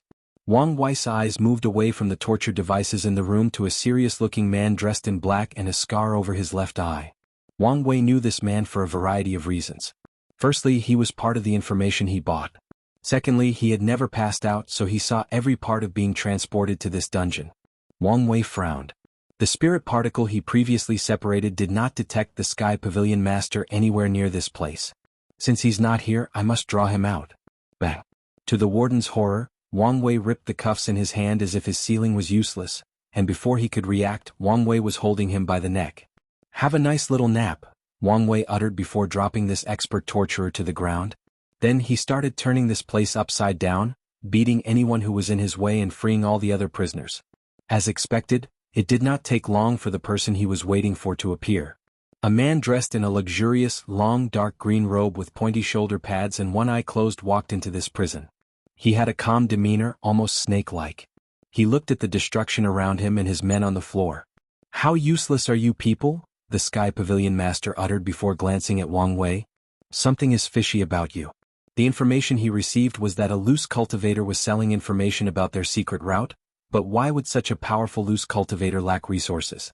"I can say the same about you," Wang Wei rebutted, and he was telling the truth. He was on guard against the Azure Sky Pavilion for one reason: they were the oldest faction of the Lawless Zone. They survived the parasites' attempt to clean up this place and remained a top faction after the political power was redistributed. Such longevity meant they had a deeper foundation. A profound foundation meant unknown and unexpected trump cards. The information said he was an insurgent Dao ruler who fused his inner world with an Empyrean artifact that was perfectly suited for his Dao. However, they were wrong, Wang Wei thought. He fused with a broken Paragon artifact. Such a potent detection technique, the Sky Pavilion Master uttered after detecting that Wang Wei saw through his inner world. "Now, I'm more curious about your true identity." The Azure Sky Pavilion was a family business that had existed in the Lawless Zone for countless years, and all family members had excellent business skills. The Pavilion Master's business senses told him capturing this person would be an excellent opportunity. He activated his Earth Dao to surround his arms with rocks before also activating his Dao Will artifact. Strength of Earth, he rushed to his opponent to devastate them. After being empowered by the concept of the Earth itself, the Pavilion Master could fight directly with some of the best body refiners. Sadly for him, Wang Wei had labeled him as a threat and went all out. Wang Wei blocked the attack with his arm and secretly frowned. As expected, this man was not simple. This punch looked like a straightforward attack, but the bastard was secretly using his Paragon artifact to influence his mind/soul. Although the artifact was restricted in power level by the environment, its essence was still of a higher quality. The Pavilion Master used the higher essence to influence his opponent's mind and soul. In other words, people without a Paragon soul or strong will are easily influenced by him. Unfortunately, he met the wrong opponent. As soon as the two were closed, Wang Wei used his Fate Shackle innate talent to basically rewrite this man's past and made it as if the Paragon artifact did not perfectly suit him/his Dao. And since the Sky Pavilion Master's insurgency originated from that artifact, his strength drastically decreased. Wang Wei then immediately went for his throat in an attempt to catch him as swiftly as possible. However, his attempt failed. When his arm was less than 10 centimeters from his opponent, his own strength suddenly decreased. His cultivation realm was suppressed to the Emperor realm, and even his body refining realm dropped down to the Dragon Phoenix realm. The Pavilion Master used this opportunity to escape. "What in the nine hells?" Wang Wei commented. His power had returned, but he was slightly baffled. "I can't believe you forced me to use it in less than 10 seconds of fighting," the Pavilion Master sighed. His aura returned to its normal state as this ruthless man sacrificed all the lives inside his inner world to remove the shackle on his fate and regain his connection to the artifact. This kind of sacrifice was permanent, meaning he could not recreate these lives again, showing his ruthlessness and decisiveness. He then opened his closed eyes, revealing an all-black pupil. The environment suddenly changed. Wang Wei's strength once again returned to the Emperor realm, and even the Sky Pavilion Master's aura had a drop in strength to the early stage of the Empyrean realm. "Lawless iron," Wang Wei commented. "Any unique environment will evolve unique material. That's one of the fundamental laws of heaven and earth." This law also applied to the Lawless Zone, and the unique material this place created was the Lawless iron, which was in or with the same effect as the cultivation suppression of this place. I thought the parasites destroyed all the Lawless iron mines in this place, Wang Wei asked. Lawless iron mines are rare and would appear in small quantities.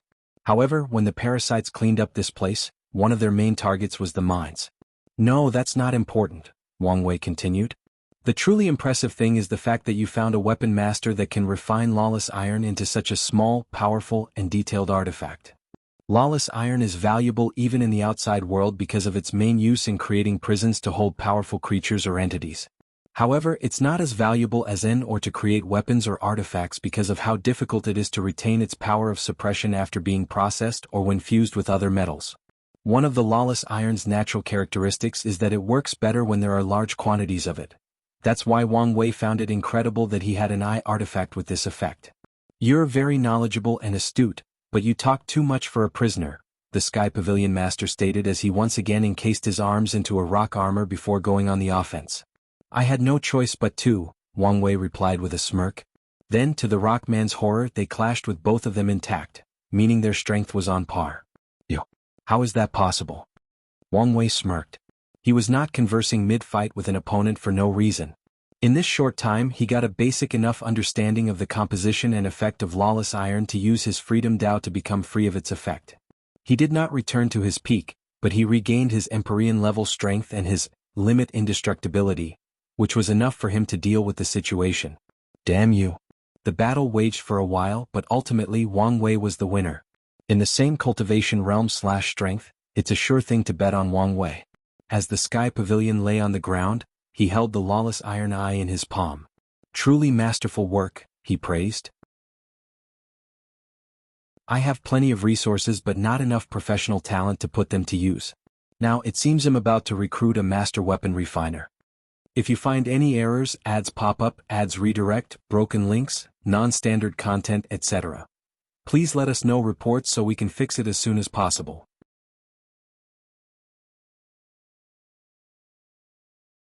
Chapter 1238. A talented ally. Wang Wei followed the Sky Pavilion Master to a sun in a cosmic star area of the Lawless Zone.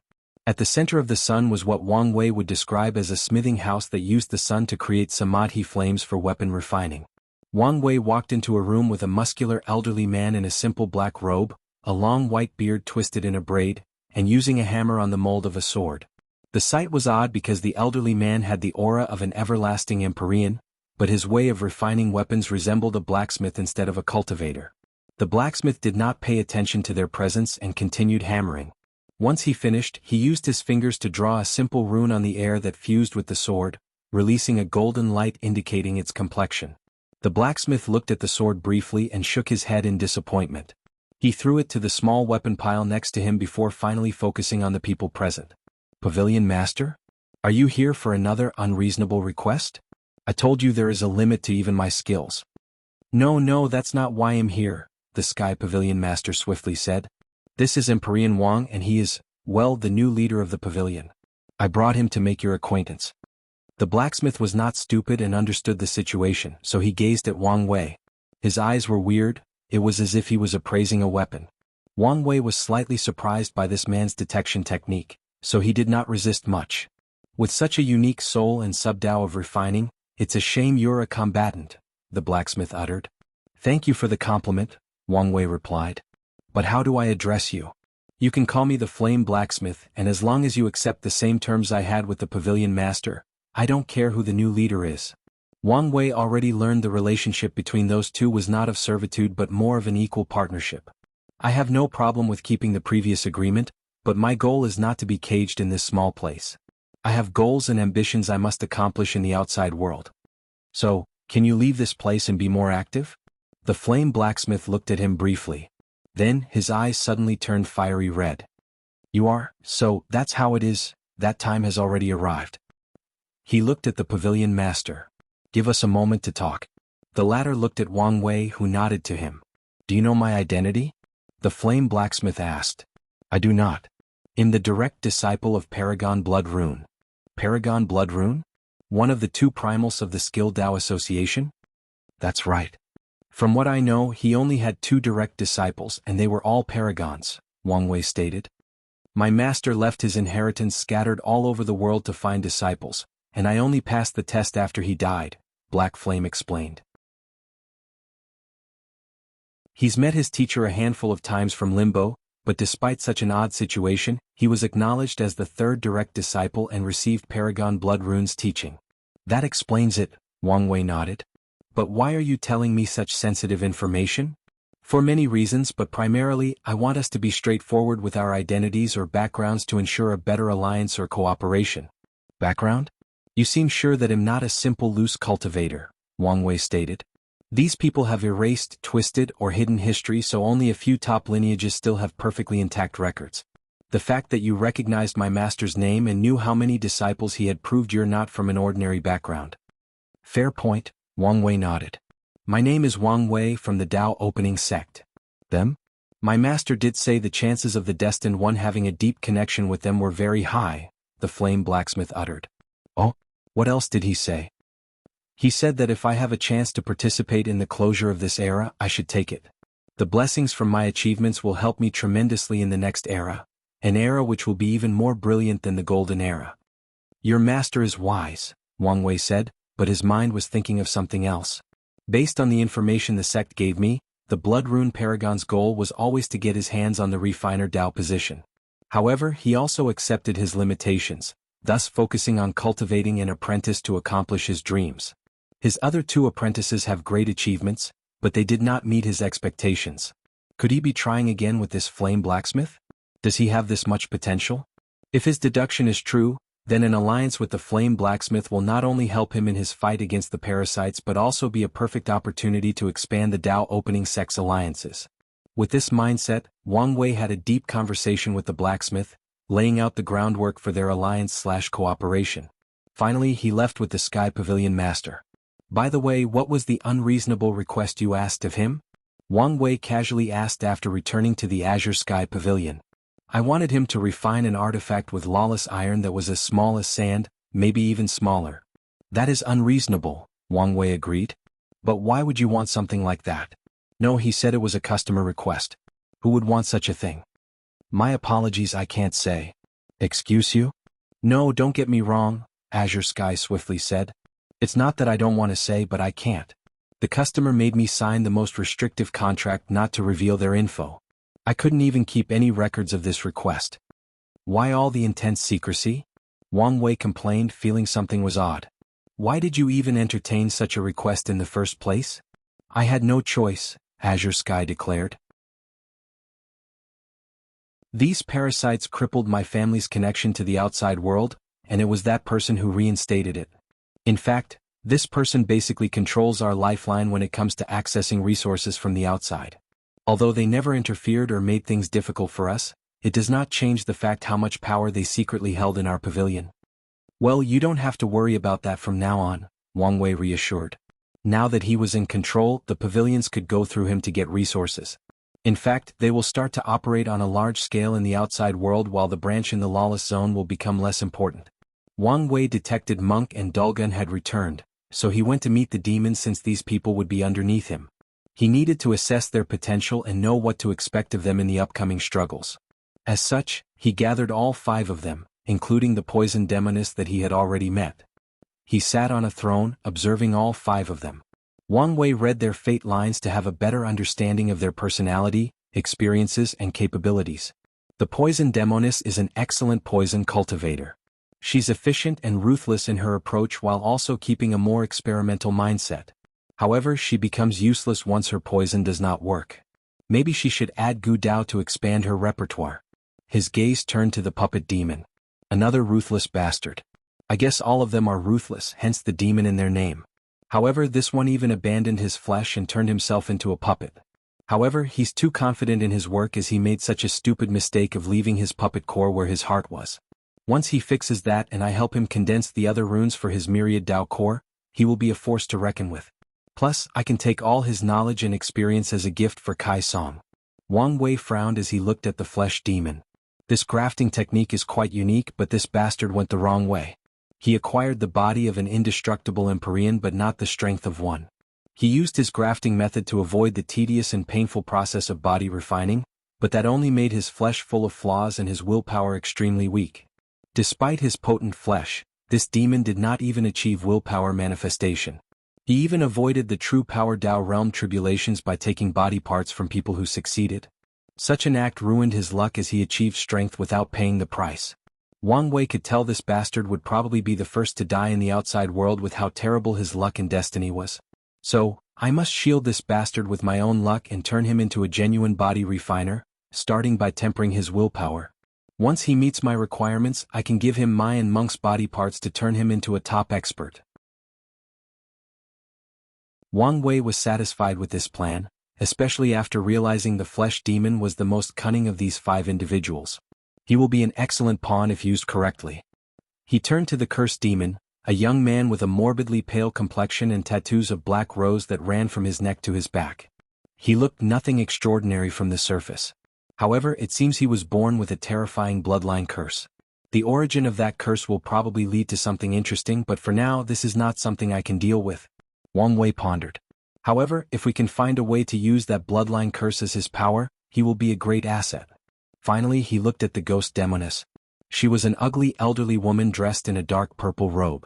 Cultivators can change their appearances at will, unless something unexpected occurs, but she chose that ugly appearance despite having no extenuating circumstances. Through the fate line reading technique, he knew it was due to a heartbreak she suffered in her youth, so he no longer cared. If I can fuse her ghost army with the puppet demon's puppet army, I can cultivate a ferocious legion. He knew how deep the parasite's background was, so he needed all the help possible. Now that he had a better understanding of his team, Wang Wei prepared to finish conquering this place by targeting the 4 gangs. He wanted to be as swift as possible since he sensed that time was not on his side. If you find any errors, ads pop up, ads redirect, broken links, non-standard content, etc., please let us know reports so we can fix it as soon as possible.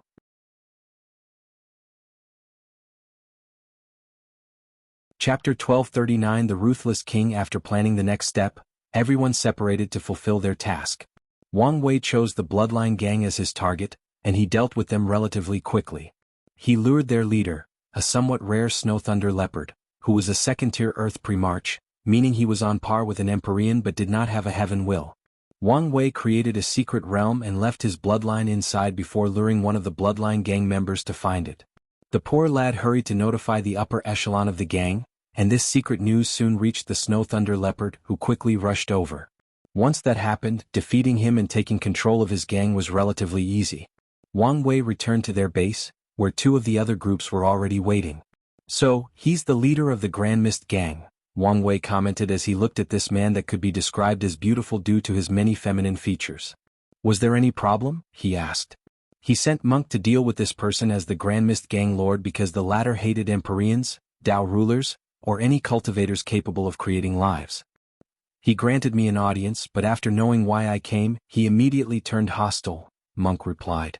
Wang Wei nodded as such a response was expected. What's your name? Wang Wei asked. However, the Grand Mist Gang Lord just stared at him. Zobo? A good name, Wang Wei nodded. You're a weird man. You have such a strong hatred for us, creators, but you also secretly wish to find one worthy enough to serve, to dedicate your life. I guess it's not so weird since your master treated you so nicely. You probably wanted to relieve that time which was dear to you. Shut up. Don't act like you know me, Zobo yelled. But I do. I would rather die than serve you, Zobo said with gritted teeth. That's fine by me, Wang Wei replied casually. You're not as valuable as you think, especially after I extract your memory on how you survived an Empyrean tier creation tribulation. However, do note that if you kill yourself, I will have the Bloodline Gang leader desecrate your body and soul by letting him eat you and all your people. You monster, Zobo said with gritted teeth. If there is one person he hated more than those Empyreans who played with life as if it meant nothing, it was that racist bastard. He would rather be subservient to someone else than let that leopard win over him. Let's make a deal, Zobo said. Let me kill that leopard and my life is yours. As I said, you're not that valuable, Wang Wei replied casually. What you're saying is if I'm way more valuable than him, you'll allow it to happen? Interesting, Wang Wei muttered as he held his chin. I'm open to your bargain. But how will you prove your worth? By becoming an everlasting Empyrean, Zobo said with gritted teeth. Oh, that's right. If you become one of my creatures, I can allow you to retake the creation tribulation to become an everlasting Empyrean. But, can you survive the tribulation? Unlike my original creations, you'll be truly dead once you fail. I'll survive, Zobo declared with gritted teeth. He knew such tribulation would be, at minimum, 10 times harder than a creation tribulation for a regular Grand Mist life trying to become an everlasting, but he did not care. He would put his life on the line to kill that leopard. Well, I look forward to the result, Wang Wei commented. Did you see how he used this man's desire to control him? It seems I have much to learn in the ways of the human heart, MÖngke said to his wife. Yes, you can learn much from observing him. Once this era ends, it might be difficult for the barbarian race to maintain their neutrality, given their participation in ending the parasites. By then, MÖngke will have to deal with many of these elders who are set in their ways, so having leadership and diplomatic skills like Wang Wei will be crucial for him to navigate the situation, especially before he becomes a primal paragon and has absolute power in the clan. Wang Wei turned his focus on the two people from the crazy thief gang that Dulgun, Ghost and Puppet Demon brought. Who is their leader? These are the vice gang leaders, Dulgun explained. As for their leader, well, he disappeared. He ran away from you? No, she responded. He appeared a while ago to announce to the gang that he was entering a deep state of retreat. He did not show up when we raided their headquarters and controlled everyone. So, he abandoned his men? The gang leader did not abandon us, said Thin Finger, one of the two vice leaders. Wait until his cultivation is successful.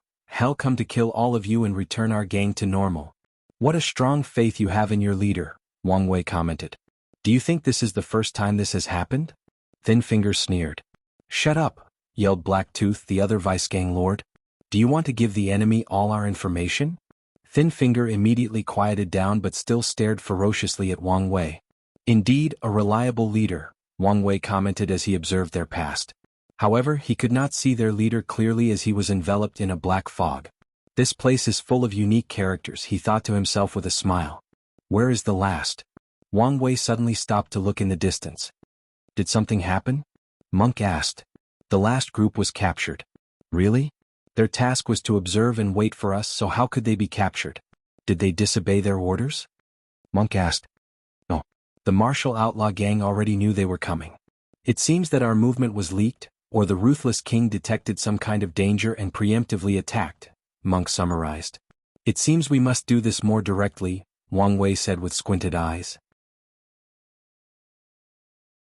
He did not waste time and teleported everybody outside the martial outlaw gang's headquarters, a colossal continent.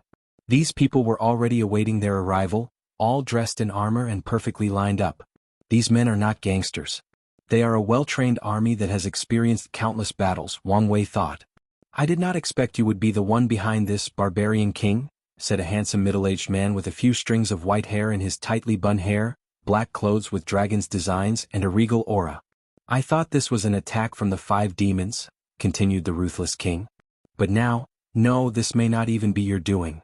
He noticed the fact that Wang Wei was the one in front, and he remembered the news he heard not long ago. Someone defeated the barbarian king. And who might you be? Wang Wei did not immediately answer him as someone else caught his attention.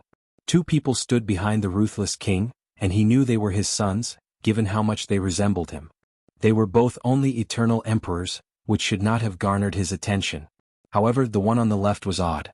Firstly, Wang Wei could not tell this young man's exact cultivation realm.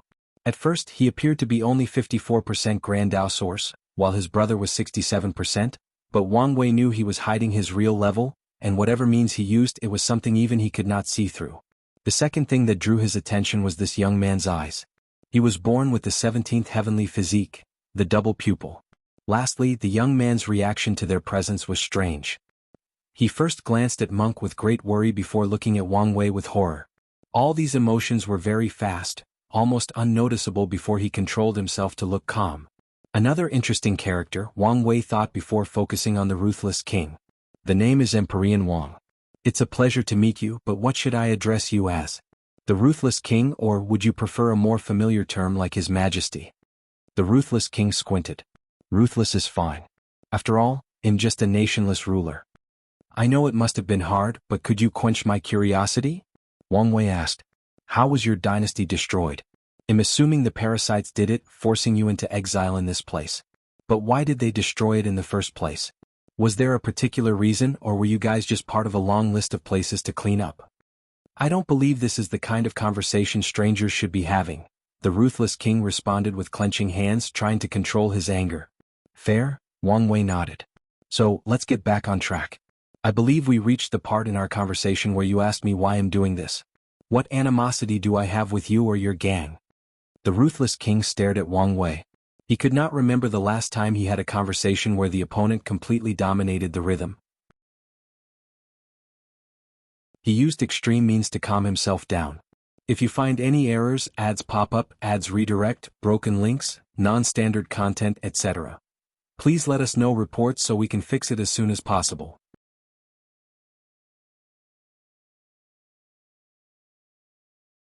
Chapter 1240 The Second Prince.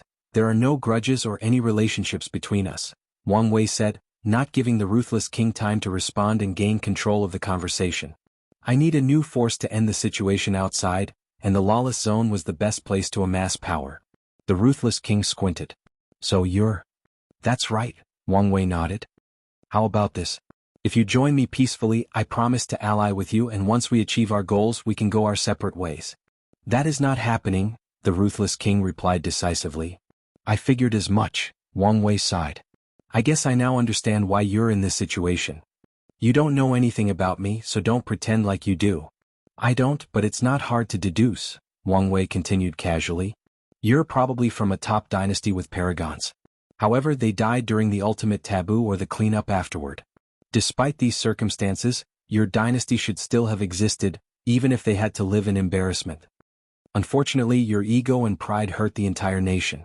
You probably did something that provoked these parasites, or they tried to use you in one of their ploys, and your pride made you bluntly refuse them, causing one of them to annihilate your dynasty.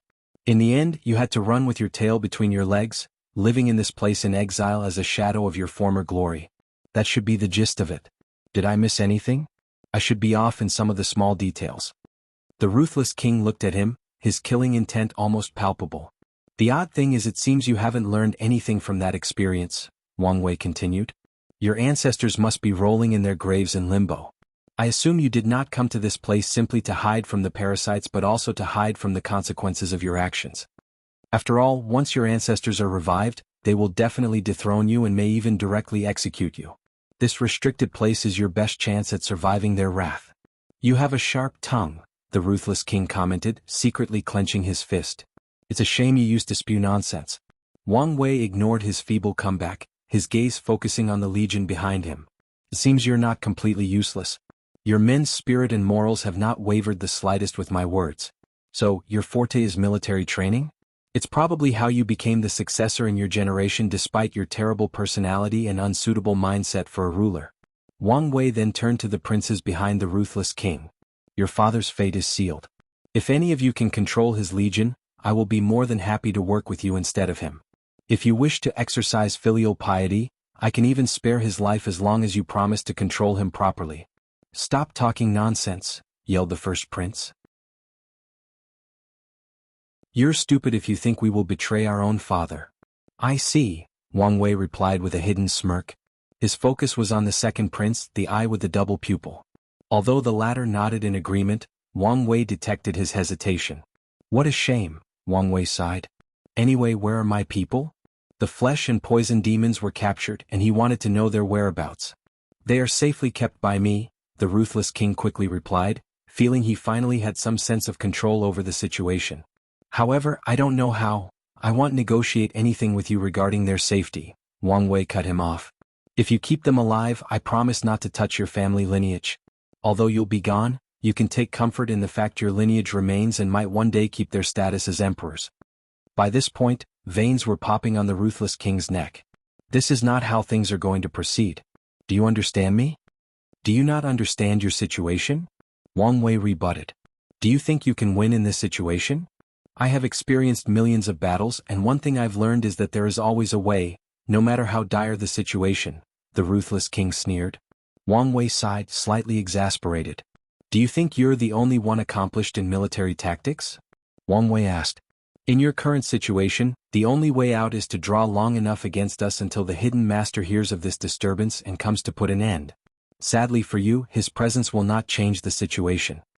The ruthless king's heart skipped a beat. The enemy was correct. As soon as he saw all these leaders show up, he knew this method was the only way for him and his people to survive. Now that we have everything laid up, I'm giving you one last chance. Surrender peacefully and spare your people this bloodshed. Father, please accept his offer, the second prince thought to himself, despite knowing it would be pointless, giving his father's pride and stubbornness. He knew how terrifying this group was, especially the barbarian king and this Empyrean Wang. One of his double-eye abilities is to determine people's talent. Over the years he developed his own system to classify an individual's talent: worthless, genius, heaven chosen, which is further divided into low, middle, and top, and monstrous. Monster-level talent is the highest tier that someone can be born with, but not the highest level he's created. Above that are once-in-a-generation talent, once-in-an-era talent, and anomalies. However, to achieve these levels, innate talent is no longer applicable. Cultivators must achieve certain tasks or goals, like breaking the barrier between mortals and immortals or achieving 9 supremacy, to go beyond the monstrous tier. Then there is the level at the top of this list, the anomalies. The second prince did not even know such a level existed until he one day accidentally saw Empress Wu from afar, and his eyes detected a level of talent that had never seen in someone else. The prince thought his eyes may have made a mistake for many years until he met the barbarian king. The latter was the only person close to the anomalous level, seemingly very closed but missing some other factor. So he classified the barbarian king as pseudo-anomaly. Today the second prince met the second true anomalous talent in his life, Empyrean Wang. The second prince did not know why these anomalies were so scary, but they have displayed extraordinary powers and accomplishments so far. He knew his father did not stand a chance, even if he convinced himself that talent was not always equal to strength. The answer is still the same, the ruthless king said calmly, already regaining his composure. A man should die standing up, never on his knees. Father, your stubbornness has doomed us again, the second prince sighed. I must do something. I can respect your choice and mindset as a cultivator. Of course, you're very unfit as a ruler and leader, Wang Wei said. However, ultimately my view of you does not matter. Since you've chosen, let's get this over with. Under Wang Wei's order, the puppet and ghost demons summoned their armies. He used his yin-yang Dao to summon a symbol underneath these legions floating in the void. Then the ghosts started to fuse with the puppets, turning their eye sockets into soul flames. Wang Wei nodded in satisfaction. With his actions, these powerful puppets now had more soul/spiritual attacks. Additionally, they can transform into a ghost state, providing them some intangibility. Such a state is also an excellent way to protect their puppet cores. Then Wang Wei proceeded to activate his awakening and summon his 11 fate palaces. He arranged them in a weird shape before they suddenly linked into a magic circle with intricate designs. The palaces released a unique fluctuation that affected the area. The Empyreans were the first to notice what had happened. They could not summon their creations from their grand mist world. Wang Wei knew one of his weaknesses was his young age, which prevented him from even cultivating enough creation lives. As such, he immediately banned them in this battle. Be ready, the ruthless king ordered with an ugly expression, and his legion responded in unison to his command. The two princes suddenly swallowed a pill, and their strength instantly reached the Empyrean realm. Then a Chi-Luck dragon from their dynasty manifested in the void before fusing with the three and blessing them. Be careful, Wang Wei strangely warned the group. Did you also notice that fleeting gaze? MÖngke asked. I thought I was overthinking. No, it was there, Wang Wei stated. You're familiar with the hidden master. Do you think it's him? It was so fast that I couldn't tell, MÖngke replied. However, if someone can spy on us without being detected, it would be him. Wang Wei groaned softly. Anyway, prepare for possible interference and maybe even a sneak attack. If you find any errors, ads pop up, ads redirect, broken links, non-standard content, etc. Please let us know reports so we can fix it as soon as possible.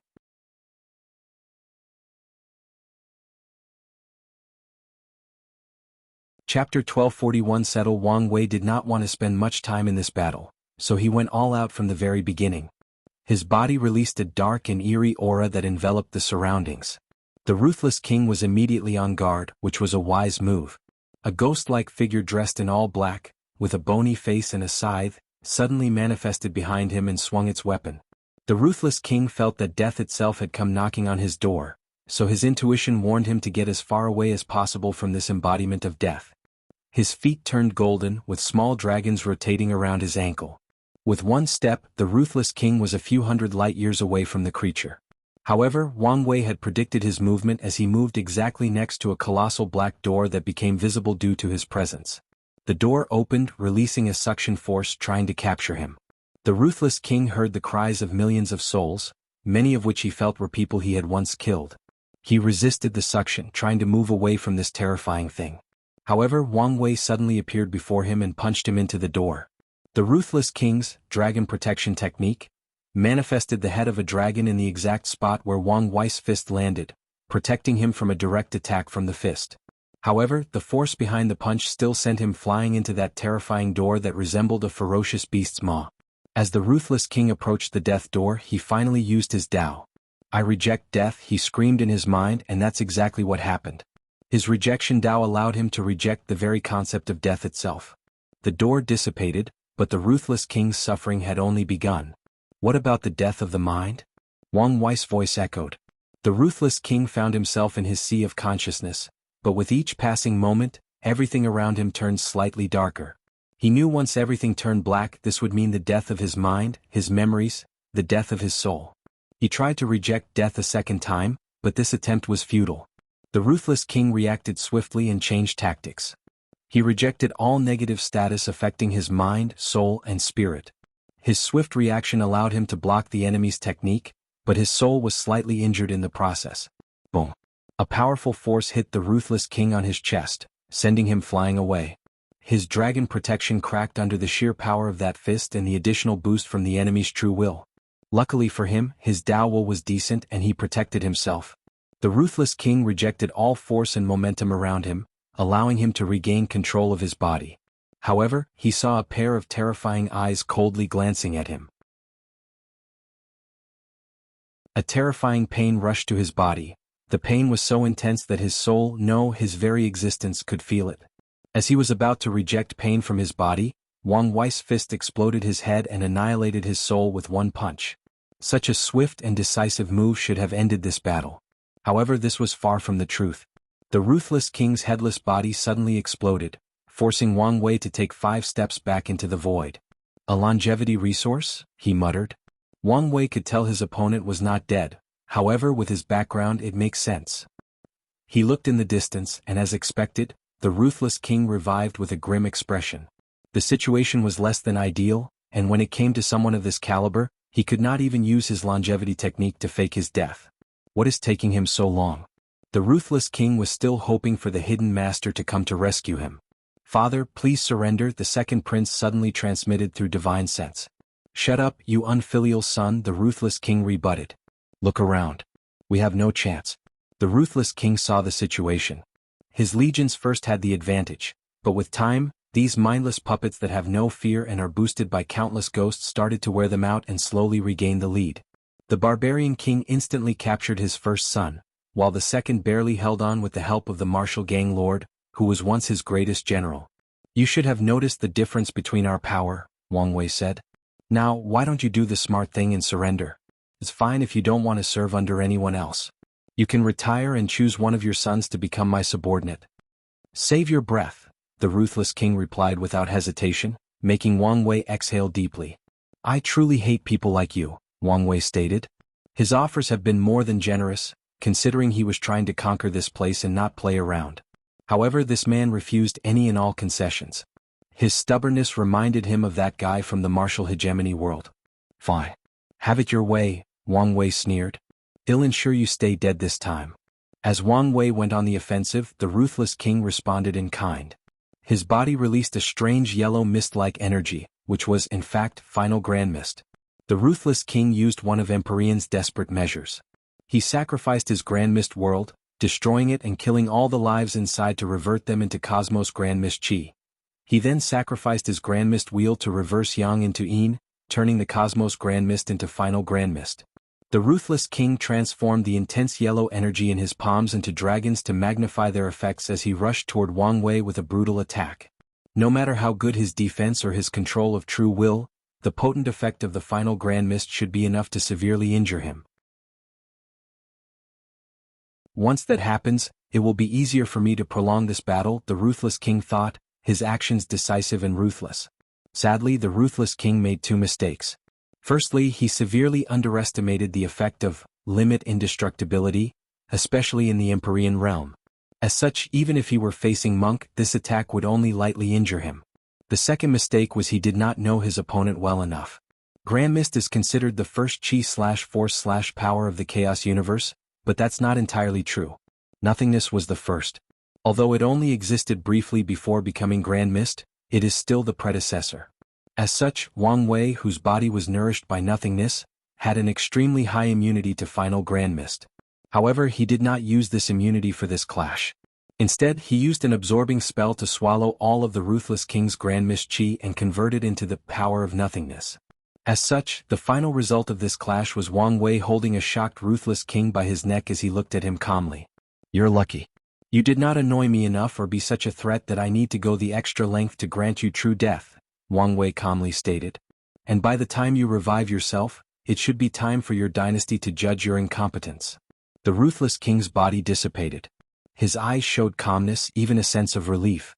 "The battle over there is finished?" MÖngke thought. "I guess I should put an end to this." Giant pressure. He summoned the weight of all the giants fused in his body and converted them into a gravitational pressure that he released on this entire battlefield. Everyone who was not his ally was forced to kneel, unable to move a muscle. Wang Wei returned to the group, secretly nodding in satisfaction. He glanced at the second prince. "I will not provide true death to your father. So, you should understand what I want." "Don't worry, sir, we will surrender and serve you loyally," the second prince immediately replied. "Bastard, who gave you the right to speak for me?"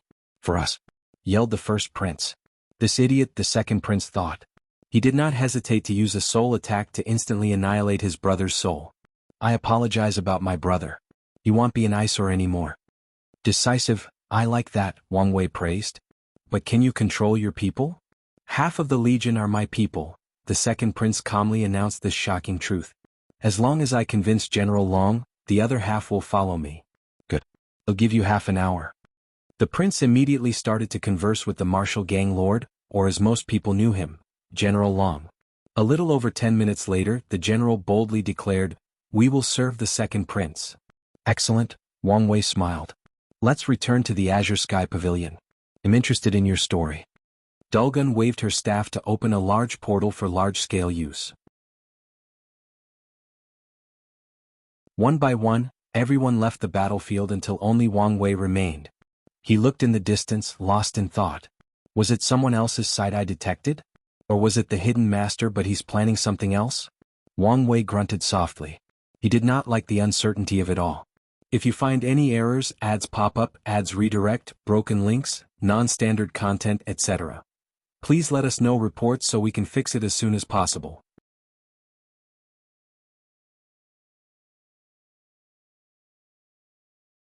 Chapter 1242 The Double Pupils. After settling the martial outlaw gang, Wang Wei summoned all his new subordinates. He sat on a throne in the middle of a room with MÖngke and his wife on his right and the flame blacksmith on his left. He looked at everyone else, but his gaze did not immediately focus on the second prince but on the poison and flesh demon, who were fine after being rescued.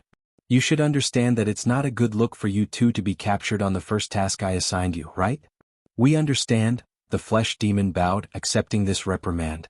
Meanwhile, the poison demoness felt this was unfair given the situation. However, she also apologized. "This is your first failure, and there were extenuating circumstances, so I'll let you off with a verbal warning," Wang Wei continued. "However, all of you must understand what is at stake. We are about to fight a war to end an era, so I don't need to remind you what failures will mean for us or anyone we care about." Wang Wei let his words simmer for a few seconds before addressing the second prince. "What's your name?" "I am Jia Ping, the second prince of the Great Tan Divine Court." "Great Tan? I remember you guys were top members of the Dynasty Assembly," Wang Wei stated. This assembly was not among the 13 overlords since Great Qin was the only dynasty form faction in the 13. However, the Great Qin court was too ambitious, forcing countless dynasties to fuse or bow to them. So, the other 13 supported the establishment of the Dynasty Assemble to quell their ambitions and balance them out. "That was in the past," Jiaping replied. Our dynasty was destroyed and looted by these parasites. Now we are a shell of our former past. What exactly happened? The five-feather phoenix wished to use us as pawns against the Earth Emperor, who started acting like the human emperor and the great Qin court. The official warned my father to use diplomatic means to remain neutral and isolated, but he wouldn't listen, Jiaping explained, sighing deeply. He was first rude to the envoy and afterward he tried to contact the undead phoenix to join him in eliminating Five-Feather. He probably thought he could take her out and replace her amongst the seven. As you can guess, his actions backfired, and the others used this opportunity to eliminate us and plunder our territory and resources. It appeared as if your father was not the best ruler, so how did he get the throne? Dulgun asked. He was indeed subpar regarding governance compared to his siblings, Jiaping admitted. However, he was the best military commander. From what I pieced together, the elders and ancestors chose him as the successor because they believed they could make up for his lack of governing ability with their presence. Unfortunately, they died, and without their presence to restrain my father, he did whatever he pleased. A terrible twist of fate, Wang Wei commented. What about your situation? It's now apparent that you were already in the Empyrean realm, but you hid your cultivation. Then there is the fact you've secretly controlled your father's army. I had no choice, Jiaping said, smiling wryly. Since I was young, it was apparent I was more competent than my elder brother, meaning the throne should have been mine. However, my father secretly despised me for some reason and treated my brother better even though we had the same mother. He probably saw his past situation with his siblings in our competition and projected his insecurities on me. When my mother was still alive, he at least pretended to treat us equally. But after she reincarnated after failing her Paragon tribulation, he no longer had to pretend. I suspect that's why he also never searched for her reincarnation. Jiaping had a sneer on his face. Mother suspected this may be the case, so she warned me to look out for myself. Your mother tried to become a paragon in this political climate? She's a bold woman, Wang Wei praised. That she was. One of the main reasons the elders allowed my father to ascend to the throne was his marriage to Jiaping's mother. She was to be his anchor, reigning in his arrogance and pride. So, what method do you use to hide your cultivation? Wang Wei wanted to know what method could hide from him. It's nothing impressive, a tier 12 talisman, Jiaping replied, showing the jade talisman to everyone. My mother gave it to me before entering the source chi space for her tribulation. It's one of the few things I have left of her. Jiaping looked at the talisman with love and care. However, you can have it if the Lord wishes.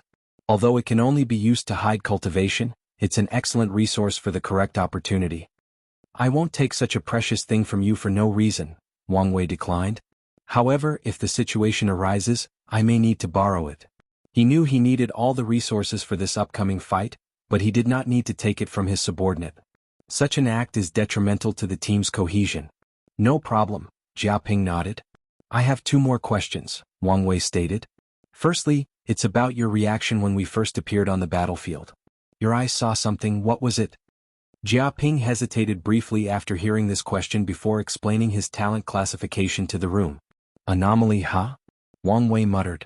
He was surprised that the second prince had some kind of connection with his future wife. However, as for this talent classification, Wang Wei was only mildly intrigued, and that's because there was too little information to determine what made him and Wu Hong an anomaly. For example, would his ancestor, the Sword Empress, known for her unparalleled talent, be an anomaly or someone close to it like MÖngke? Does it have to do with achieving a perfect 9 supremacy, or do other factions come into play? There were too many questions and no answers. Lord, what do you think I'm missing? MÖngke asked. He suddenly felt this question was crucial to his future. I can't say for sure since there is too little information, Wang Wei replied. It could be that you need to double cultivate the Tao. But, I'm a body refiner. Could it be that a single focus path cannot become an anomaly? Like I said, there is too little information to tell, Wang Wei reinstated. Another possibility might be you must achieve Taboo Realm. I did it in the Emperor Realm, so maybe that's what you're missing. Wang Wei theorized his future wife might have achieved Battle Realm, Taboo Realm in the Empyrean or Paragon Realm. However, these were all speculations. Taboo Realm, how? MÖngke muttered. You should not focus too much on this now, Dulgun reminded him. This classification is based on the lad's visual prowess and personal interpretation, and as the Lord said, there is too little information to go on. So, don't lose your focus.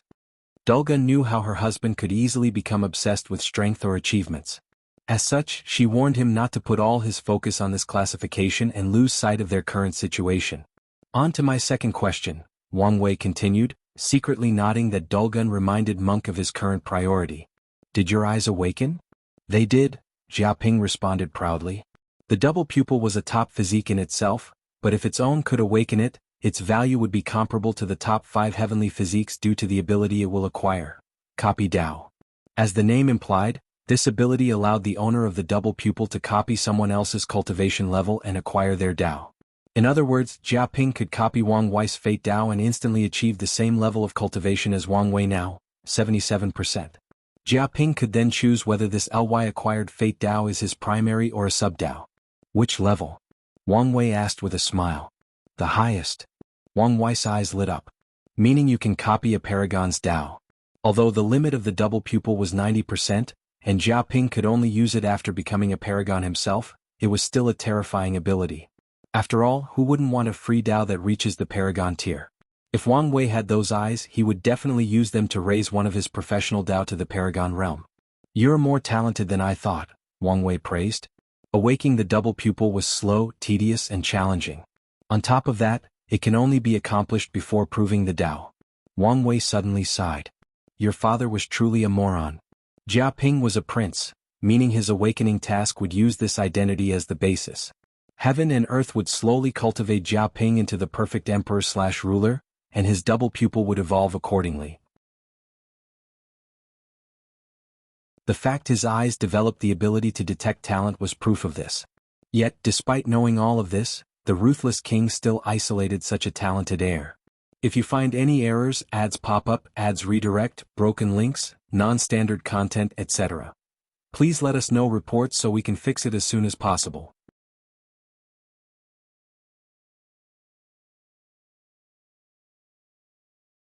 Chapter 1243 Chat on a floating rock. MÖngke walked out of the planning meeting, his mind already wandering somewhere.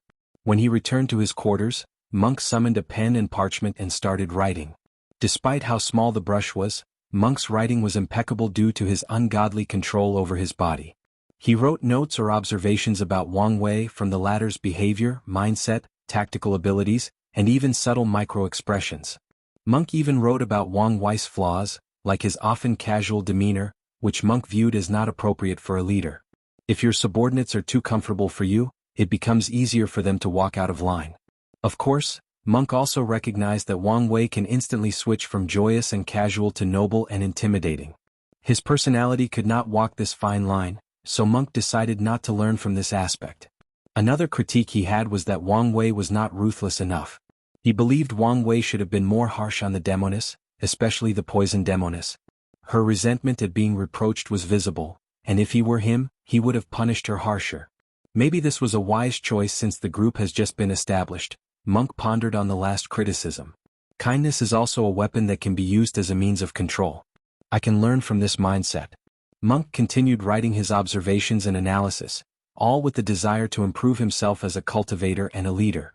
His first instinct seems to resolve any situation using the less violent approach. I learned this lesson before, but he's more extreme. Negotiation seems to be the first solution, and he also ensures that everybody benefits while he benefits the most, even if that is usually secretly. That is a good approach to things. MÖngke wrote down his last thought. I have much to improve, and it seems it won't be easy to reach his level, he uttered. We have plenty of time, Dulgun, who sat next to him, reassured. Wisdom cannot be acquired or achieved in one day. That's true, MÖngke nodded. Tell me what you... He suddenly stopped mid-sentence, frowning intensely. Dulgun waited for 10 minutes before asking. Is something all right? I feel a brilliant idea coming my way, but it keeps eluding me. Oh? What kind of idea? One that could help my situation and even break all the shackles I'm facing. That's quite the idea. Did you catch it yet? No, MÖngke replied, not hiding his frustration. He tried countless memories, mind and spiritual techniques and skills but still could not catch the idea. Maybe this is not the right time for this idea, Dulgun reassured. Maybe you're right, MÖngke sighed. Huh. He looked in the distance and suddenly stood up as he had detected something. Should I provide assistance? No, he would ask if he needed it, so let's just wait. Wang Wei was left alone after the meeting. He discussed the group's next course of action in detail, including moving out of the Lawless zone. Now he only had two things to finish: Gu Xian's secret resources and payback to Empyrean Blackheart. As for the group, they had their own task since the conquest was not completed. There were a few scattered Empyreans or Tier 11 insurgents in this place. Those people did not join or build any large factions, but they were powerful enough to remain relatively independent. The group's next task was to bring these people under his command. What should I do first? Wang Wei contemplated. Gu Xian's treasure is not going away anytime soon, but he is also not in a hurry to beat up Empyrean Blackheart since he tasked people to look out for that bastard. These tasks bring him immense pleasure, so it is a decision of which pleasure to experience first: acquiring great wealth or finally getting revenge, petty revenge. It's probably best Wang Wei suddenly stood up from his cushion as he sensed something. So, finally showed up? He teleported to an isolated location of the Lawless zone full of debris of destroyed planets, dimensions and vast continents. An elderly man dressed in black and gold sat on a floating rock with a pot of tea and 2 cups before him. "Come, see. Let's chat," said the old man with a smile, his brown eyes calm but reassuring. Wang Wei looked at this person. He could not detect anything, no matter the mean. It was as if a normal mortal was in front of him, but that analogy made no sense since he could see everything from a mortal. He checked the surroundings before accepting the offer. "You can call me Old Man Dai, or if you want to be more formal, just call me the Hidden Master like the people here do." Wang Wei. I know more than you think," Old Man Dai said, pouring tea for both of them. Wang Wei carefully sipped. The tea was subpar for something served by a Paragon, but it was understandable, given the latter was stuck in this hell hole. "I know it's lackluster, but it's the best I can offer." "What is this meeting for?" Wang Wei asked directly. "Are you here to show off and put me in place or something?" "No. I'm here to talk and clarify things," Old Man Dai reassured. "Firstly, we are not enemies." "Oh? How so?" "As soon as I recognized you and your destiny, I decided not to interfere in your affairs. In fact, I wished I could help." Wang Wei finally understood the Hidden Master's mindset and why he let him conquer this place. Of course, that's assuming he's telling the truth and not scheming something. "Why can't you help me?" "I love my life too much," Old Man Dai replied. "Leaving this place is guaranteed death. Plus, I'm not young enough, so it's best to leave the fighting to the youngsters." Youthfulness was more of a mindset for cultivators, so Wang Wei would not comment on Old Man Dai's last statement. "You do know if the 2 sons came here to kill you, you have no chance of surviving, right? They are too busy balancing each other to care about little old me," Old Man Dai chuckled. "Plus, it's not like I don't have a chance." "Those are bold words," Wang Wei said, suddenly intrigued. "Have you heard about the 2 most popular theories on how this place came to be?" "I have." "Well, they are both true," Old Man Dai said. Long time ago, this place was created by a man with an outrageous amount of hatred and obsession. He even sacrificed his life to make this place. However, he did not stop at that. He somehow convinced true heavenly Tao, probably through merit or something else, to help him make a safe zone in the eternal ascension world before sacrificing himself to imbue this place with his will and obsession. So, even if Supreme Unity took complete control of true heavenly Tao to lift the power it kept in this place, or Maitreya went the extreme route and eradicated true heavenly Tao's power, the obsession should buy me enough time to run and escape through the source chi space. You thought a lot about this, haven't you? It's one of the main thoughts that keep this old man the most at night, Old Man Dai chuckled. Yes, Wang Wei muttered before squinting. You seem to know a lot of secrets or hidden truths. Didn't I tell you? I know more than you think. My question is how? Wang Wei followed up. That is my secret to keep, Old Man Dai smiled. My thought is 4 ways to explain it, Wang Wei continued before counting with his finger. 1. You're an unparalleled genius like me who can deduce these truths from a data pool. 2. You're a diviner unlike anything the world has seen. 3. You have one of the best information agencies in the world. 4. You have direct information from the inside. Which one is the correct one? Can you tell me, or do you want me to deduce it? Old Man Dai secretly cursed himself. Why did he have to show up by appearing more mysterious and revealing so much information? I think you're overthinking, he responded, his expression unchanged. Let's see, Wang Wei continued, looking him in the eye. You talk like you know a lot about me, but this is the first time we've met, so where did your information come from? We can start by eliminating the fact that you're an unparalleled diviner. Wang Wei was a master of fate and a fateless, so he doubted Old Man Dai could divine his information without him even detecting a hint of it. This might be possible if the old man was a top paragon. But if that were the case, the two sons would have eliminated him no matter the price needed to pay. The subsequent elimination is the best information agency in the world. You would need a lot of money and resources to build something like that. And if you had succeeded, your way of life in the lawless zone would not be much different on the outside. Additionally, the parasites would put more effort into eliminating if you had access to such resources. The third to eliminate is intelligence. You don't conduct yourself in such a manner. However, that's not a completely valid reason to discard your intelligence. After all, you may be putting on an act capable of even fooling me. No, I eliminated intelligence because that also requires data. You can't deduce such knowledge and secrets without some basic information. You don't know me and we have never met, so how would you know much about me? How did you know enough about Mithriya and Supreme Unity to deduce their strength and capabilities? We've already determined you don't have one of the best spy agencies in the world, so where did your information originate from? Wang Wei asked, looking him directly in the eyes. He was already on guard, preparing for things to get sour. Old Man Dai sighed deeply. He told me to be careful when dealing with you. I should have listened. Who? If you find any errors, ads pop up, ads redirect, broken links, non-standard content, etc. Please let us know reports so we can fix it as soon as possible.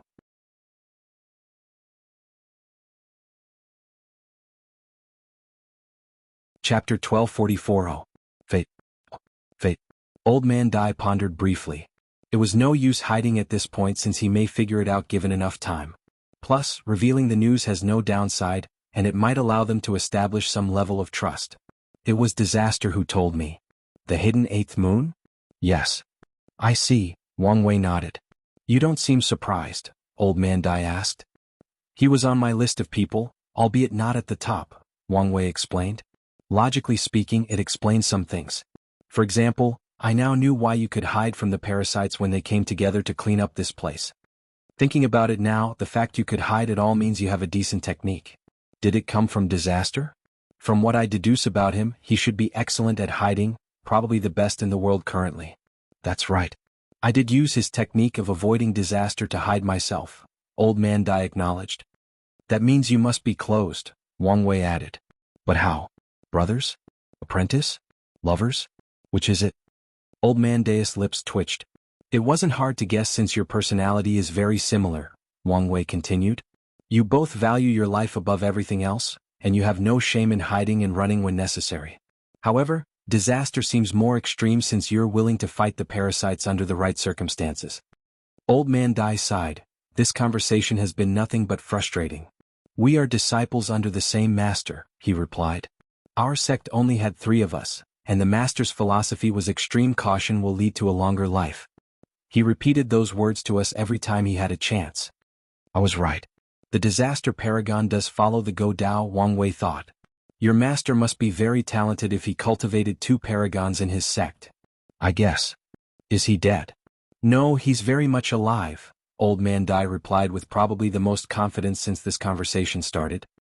He didn't participate in the ultimate taboo? Hell no, Old Man Dai shook his head. He saw the trouble miles away. As soon as everything ended and he heard 99% of the participants died or were injured, he ran away from the Eternal Ascension world. I have no idea what corner he's hiding in. Wang Wei was momentarily silent. I don't know if I should praise this man's wisdom or, well, everyone has their way of living or cultivating. Maybe I should not judge. Regardless of his feelings about this school's philosophy, he could not deny that they've cultivated 3 paragons. This result is proof enough that they are a substantiated philosophy. Wise words, Old Man Dai said. Most people who learn of their philosophy call them cowards who don't deserve their power and achievements. It's rare for someone to be polite or even acknowledge the wisdom in their philosophy. There is something I've been trying to figure out.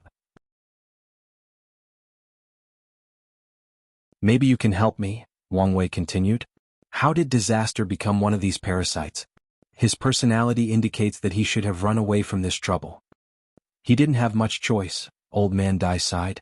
As you may have already deduced, the true leader of the Moon and Sun Council were the 2 sons, but that also meant the Moon Council was left with 5 individuals, meaning they were not balanced. Their plan from the beginning was to have 8 members. And when they chose the 8th, they selected Disaster because of his personality. He valued his life above everything, and such a person would only vote for the neutral decision that kept the balance, since it would be chaos and strife otherwise. Old Man Dai sighed. When they appeared before him, he knew this was a disaster he could not escape. So, he accepted their offer with the condition his identity remained a secret. He was probably preparing his escape when things went awry, Wang Wei commented. I have to admit, he's a man of foresight.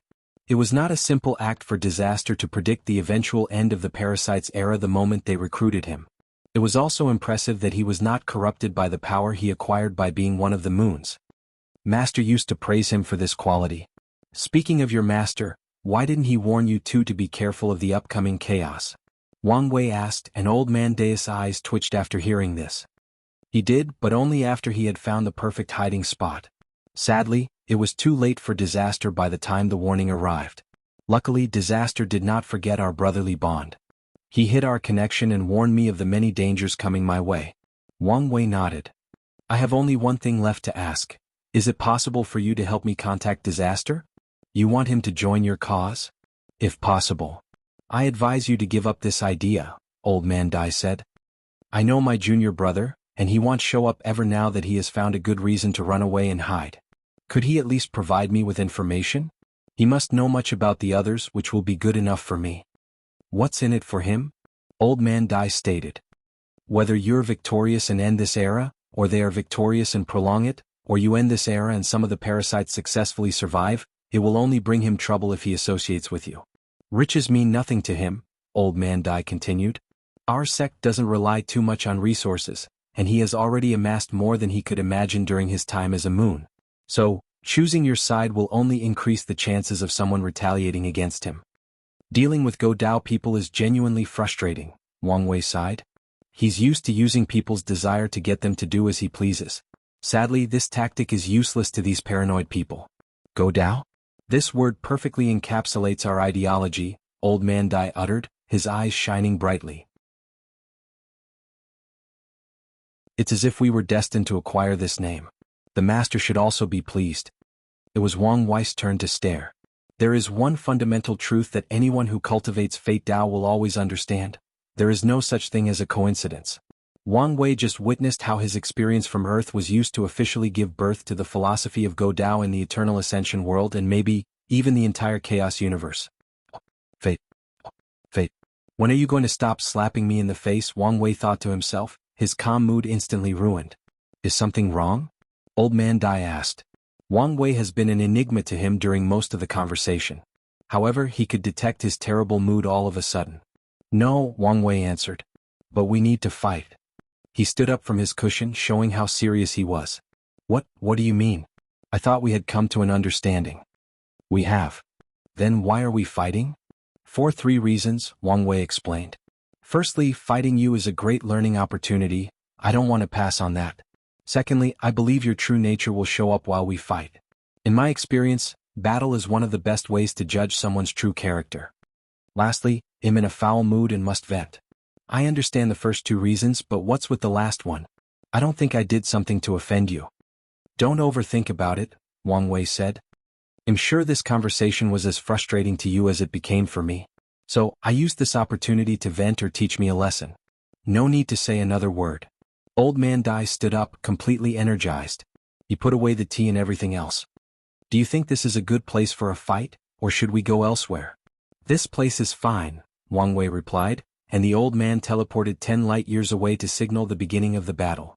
They stared at each other for a while, clashing their aura to test their opponent. His cultivation should be around 93% Grand Dao Source, Wang Wei concluded. His cultivation is lower than the Barbarian King, but he gives me a more potent threat, Old Man Dai analyzed. This battle will not be as easy as I imagined. Regardless of how he felt, he was still confident. Given their philosophy, it appeared as if members of the Go Dao school did not know how to fight. However, that was far from the truth. One of their core principles is surviving, so being good at fighting is necessary, especially when they find themselves in situations they cannot escape by running away. Their members have low karma and do not rely on luck, meaning there is very little chance of suffering backlash or being tested by heaven and earth. However, they still use the spiritual chi and laws of heaven and earth, meaning they have yet to avoid the system entirely. As such, they must also experience unavoidable catastrophe just like what happened to disaster. If you find any errors, ads pop up, ads redirect, broken links, non-standard content, etc., please let us know reports so we can fix it as soon as possible.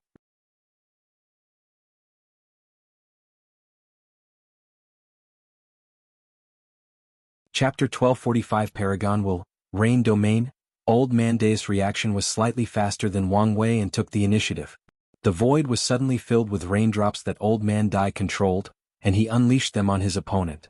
Wang Wei squinted his eyes as he realized each of those drops contained enough force/power to do severe damage to any peak indestructible Paragon with any immunity to power Dao. However, Wang Wei himself was not safe because he detected a very subtle infusion of Dao will in each of the drops. Wang Wei waved his hand to create a universe that swallowed these raindrops. However, they were so powerful that his universe did not last a second, and that's despite the fact he boosted their defense with his true will. Wang Wei reacted by replicating his opponent's technique. However, the rain he condensed was from his death Dao, meaning they were death drops. His plan was simple: use numbers to combat numbers. Unfortunately, although he had the right mindset, he underestimated his opponent's ability. His Dao will application might be even better than mine, Wang Wei theorized. It made sense, given how long Old Man Day has been living and that he might have received formal training from a master.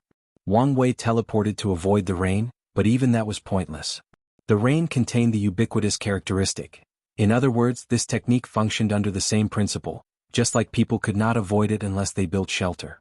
A few drops of rain touched Wang Wei's body, leaving minor shallow cuts that healed instantly. Wang Wei summoned a time shield around his body, and it could speed up time, forcing the raindrops to age billions of years before reaching him. This move took him some time to breathe, so he went on the offensive. He condensed a thunder spear that he threw with ungodly strength. Old Man Day was wise, knowing that using water to block this attack was unwise. So he gathered his rain to make water, which he then changed into ice. With an ice spear in his hand, he casually pushed the thunder spear to the side. Their speed was great, but he also reacted in time, blocking 90% of them. His time shield should have dealt with the remaining 10%, but these raindrops contained the power of time and bypassed his defense. He suddenly remembered that Paragons had a much easier time traveling through the river of time. Thus, it was common for their techniques or skills to touch on time Dao. Wang Wei suddenly exchanged position with the spear, placing himself directly next to Old Man Day. He did not hesitate and went for a punch full of the power of death. The old man exploded, but not into a pool of blood, but into countless raindrops, which rushed toward Wang Wei. Their speed was great, but he also reacted in time, blocking 90% of them. His time shield should have dealt with the remaining 10%, but these raindrops contained the power of time and bypassed his defense. He suddenly remembered that Paragons had a much easier time traveling through the river of time. Thus, it was common for their techniques or skills to touch on time Dao. After bypassing his defense, the raindrops also broke through his true will. The enemy's Dao will was sharp, like a great swordsman capable of cutting through defenses. Tiny holes appeared on Wang Wei's body, but he reacted swiftly. He used a true will application that copied a magnet to remove Old Man Day's Dao will from his body. He really is much better than me, Wang Wei thought. Such news was good and bad. The good news is he had someone to learn from. The bad news is he probably will suffer in this battle, which was against his goal of venting his frustration on this old man. I can't allow this, Wang Wei thought, so he decided to take a page from MÖngke's book. Since he lost skill-wise, he would make up with numbers or quantities. Wang Wei no longer hesitated and used the technique he created after his fight with MÖngke. Although it was a prototype, it would have to do for now. Fate will. A projection of the river of fate condensed above his head. Then Wang Wei gathered the willpower of the trillions upon trillions of mortals that fate had absolute control over from ancient to modern times, alive and dead, and condensed them into a will, which he fused with his true will. There are indeed a few kinks, Wang Wei thought, as he controlled himself not to hear the murmur, complain, and memories of all the beings he took willpower from. Want to use quantity to beat quality? Old Man Day asked with a smirk. Well, two can play that game. His body released a mighty, noble and beautiful will that can be described as infinite, as boundless. Paragon's will? Wang Wei asked incredulously. How is that possible? You failed to become a boundless paragon, so how did you acquire a paragon will? Fortunate encounter? Or someone gave it to you? Wang Wei suddenly paused as he figured something out. Your master, is he a boundless paragon? As expected, you immediately figured it out. Old Man Dai did not deny it. The essence of their Go Dao is survival, so walking the eternal path was a requirement. Their master succeeded until the end, but Old Man Dai and his junior brother failed at the boundless mark. Wang Wei sighed. Empyreans can train their true avatars to be in the same cultivation realm as them, so they don't have to worry about experiencing the long, tedious process of returning to their peak. Meanwhile, boundless paragons can cultivate Paragon True Avatar. However, they also have another ability: they can stack the Dao will of their true avatars, making their Dao will leagues more potent than the Empyrean realm.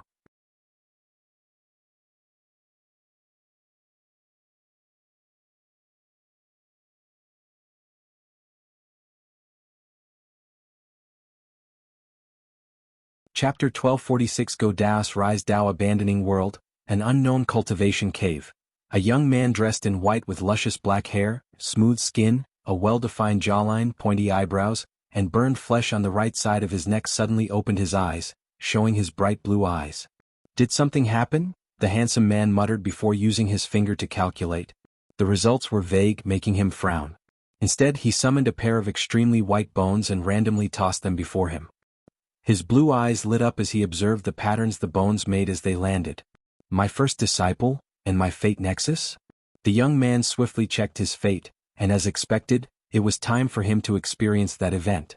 I can finally get rid of this burdened destiny, the young man, also known as Han Fa, thought excitedly. However, he quickly calmed himself down. But what does this have to do with that idiot disciple? Why couldn't I divine anything? These thoughts alerted him, making the Han Fa enter careful mode.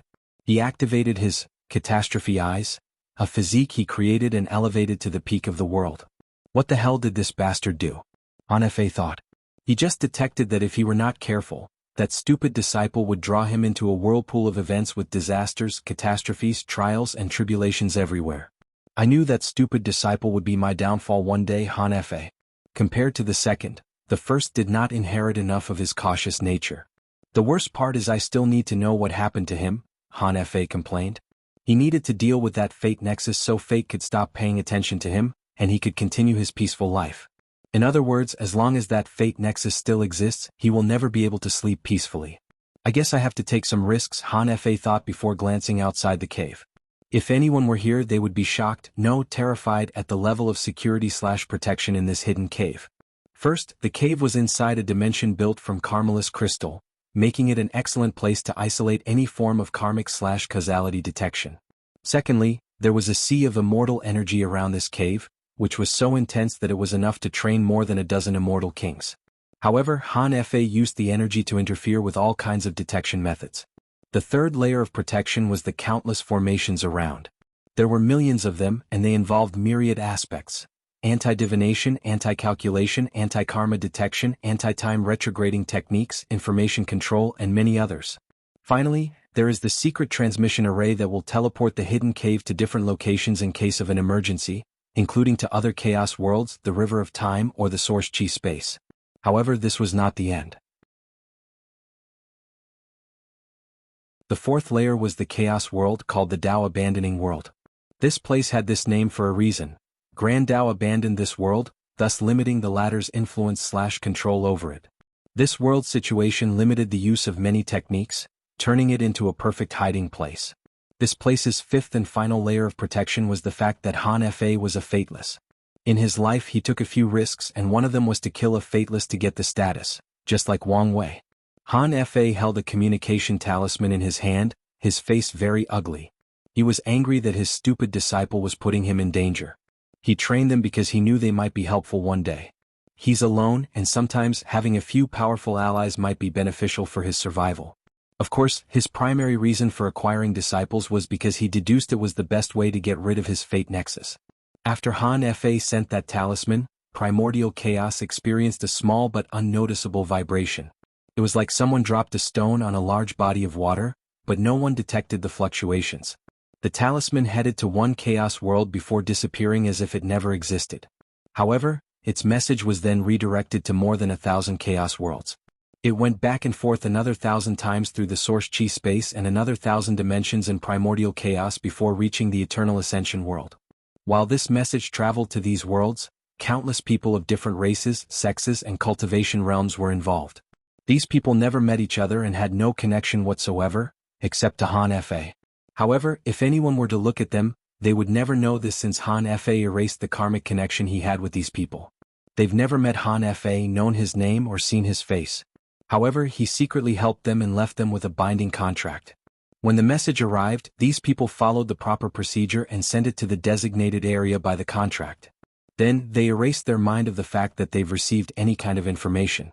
Some people had harsher contracts and had no choice but to enter reincarnation to hide the message tracked. Some people were embedded with terrifying curses to kill whoever tried to get the information from them.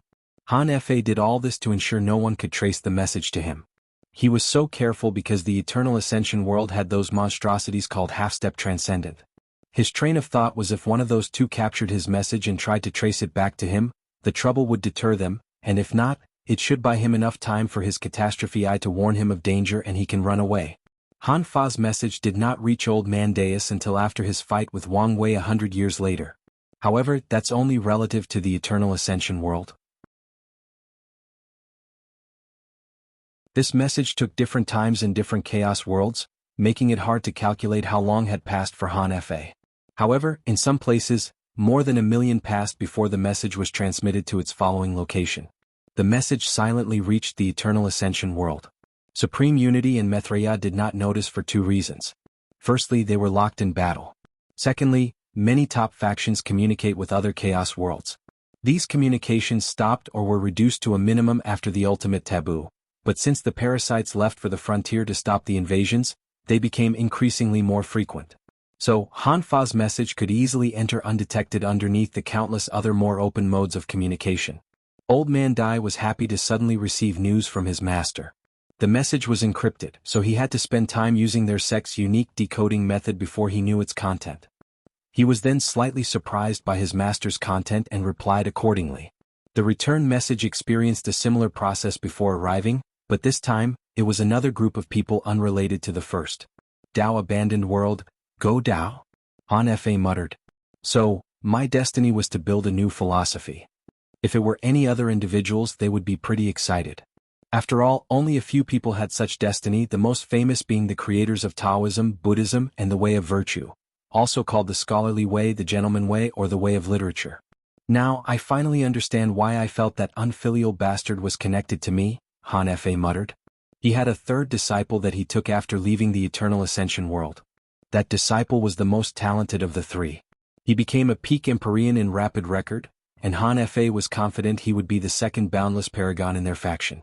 However, the third disciple only absorbed a small part of his philosophy. The third one wished to create a large faction, to gather people who wanted to cultivate peacefully without getting involved in the chaos and strife of the cultivating world. However, Han Fa disagreed with this idea. It was one thing if it was a hidden faction, but his disciple wanted a proper sect. Since he wants the limelight so bad he can have it, Han Fa muttered. He can inherit the destiny of the Go Dao school, and I can get rid of fate's sight. Han Fa chuckled before sending words to his third disciple. He was not as paranoid as when he contacted the first, but it was still very hidden. Han Fa exhaled, feeling a burden uplifted from his mind. He looked in the distance, his mood suddenly becoming somber. What should I do now? Han Fa had hit a wall. He became a peak boundless paragon before the ultimate taboo, and since then no matter what he tried he made no progress. After many failures, he decided to temper his body and recently opened the gate of flesh. Han Fa knew this path would increase his survivability and strength, but it would not help him reach the next realm. Do I have to take the risk and participate in the upcoming tribulation to have a chance at enlightenment? If you find any errors, ads pop up, ads redirect, broken links, non-standard content, etc., please let us know reports so we can fix it as soon as possible.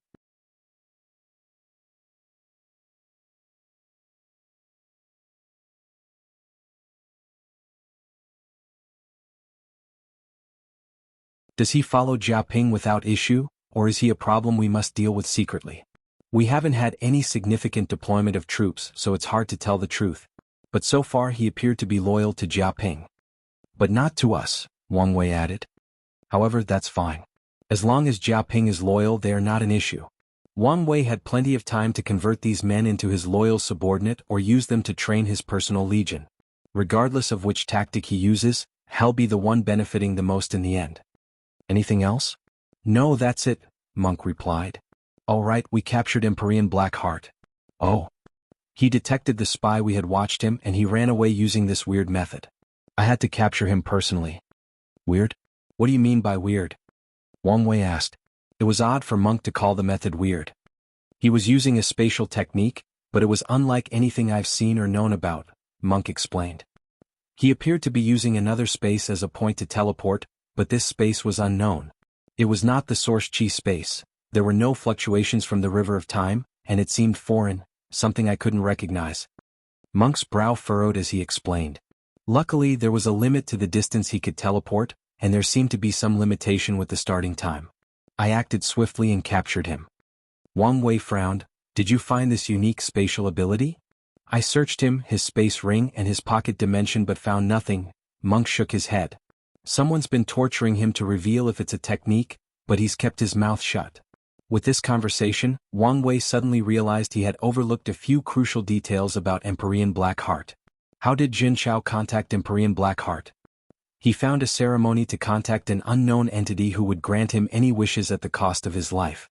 The ceremony allowed Blackheart to interfere in the lower dimension, which is not something an Empyrean should be able to do, Wang Wei analyzed. Secondly, he was about to kill me and take my soul.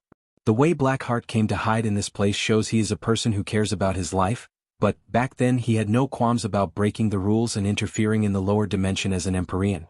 So what made him so bold? Wang Wei previously chalked off these anomalies as true heavenly Tao giving Blackheart preferential treatment for his outlaw trial. But what if it was the opposite? What if true heavenly Tao chose Empyrean Blackheart as the highest threat of my trial because he was already unique? Show me where he is.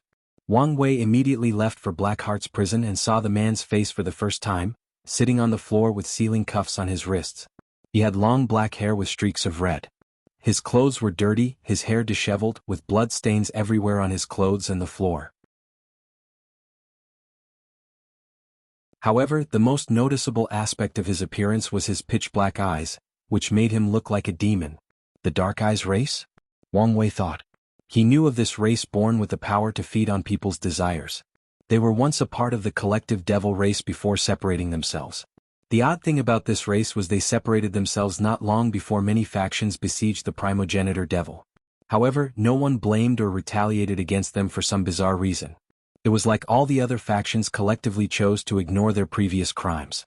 Then, from what Wang Wei knows, most of their members disappeared afterward, leaving a small population in the Eternal Ascension world.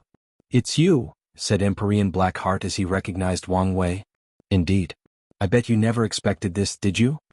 Wang Wei sneered. But how is that possible? Blackheart asked, not hiding his shock. The last time I saw you was less than 500 million years ago and you were only tier 7. Even time acceleration could not explain the latter's current cultivation realm. What can I say? I'm a man of many means. Blackheart stared at him for a few seconds before exhaling. I knew you were trouble, but I did not expect you to come knocking on my door so soon. Enough with the introduction, Wang Wei stated. I came here for answers. What method did you use to interfere in the lower dimension without consequences? Empyrean Blackheart looked at him, puzzled. What are you talking about? What a great actor you are, Wang Wei praised as he squatted down to look at Blackheart at eye level. You were part of my outlaw trial, so you know what I'm capable of. So, why don't you stop insulting my intelligence and let's have a conversation, maybe even a civil one? Blackheart's ignorance was instantly gone. He looked Wang Wei directly in the eyes. Promise me my freedom, he'll tell you what you need to know. Wang Wei looked at him calmly despite the fact he was secretly shocked. As he read Blackheart's fate line, he found nothing. But this was not one of those cases where a mysterious power blocked specific aspects or periods of his life to hide the information. No, as he saw Blackheart's entire life, everything was normal. At no point in time did Wang Wei see him come into contact with something that made him unique. It was as if the entire thing never existed in the first place. But he knows the thing existed. He had already deduced its existence logically, and Blackheart admits it by trying to bargain with him. Is this some kind of higher dimension information rewrite? Wang Wei asked himself, trying to explain what was going on. It feels like him in a situation where logic and reasons no longer apply or make sense. Is this kind of power from a half-step transcendent? Until today, Wang Wei never felt that half-step transcendent were beings beyond his comprehension. If you find any errors, ads pop up, ads redirect, broken links, non-standard content, etc., please let us know reports so we can fix it as soon as possible.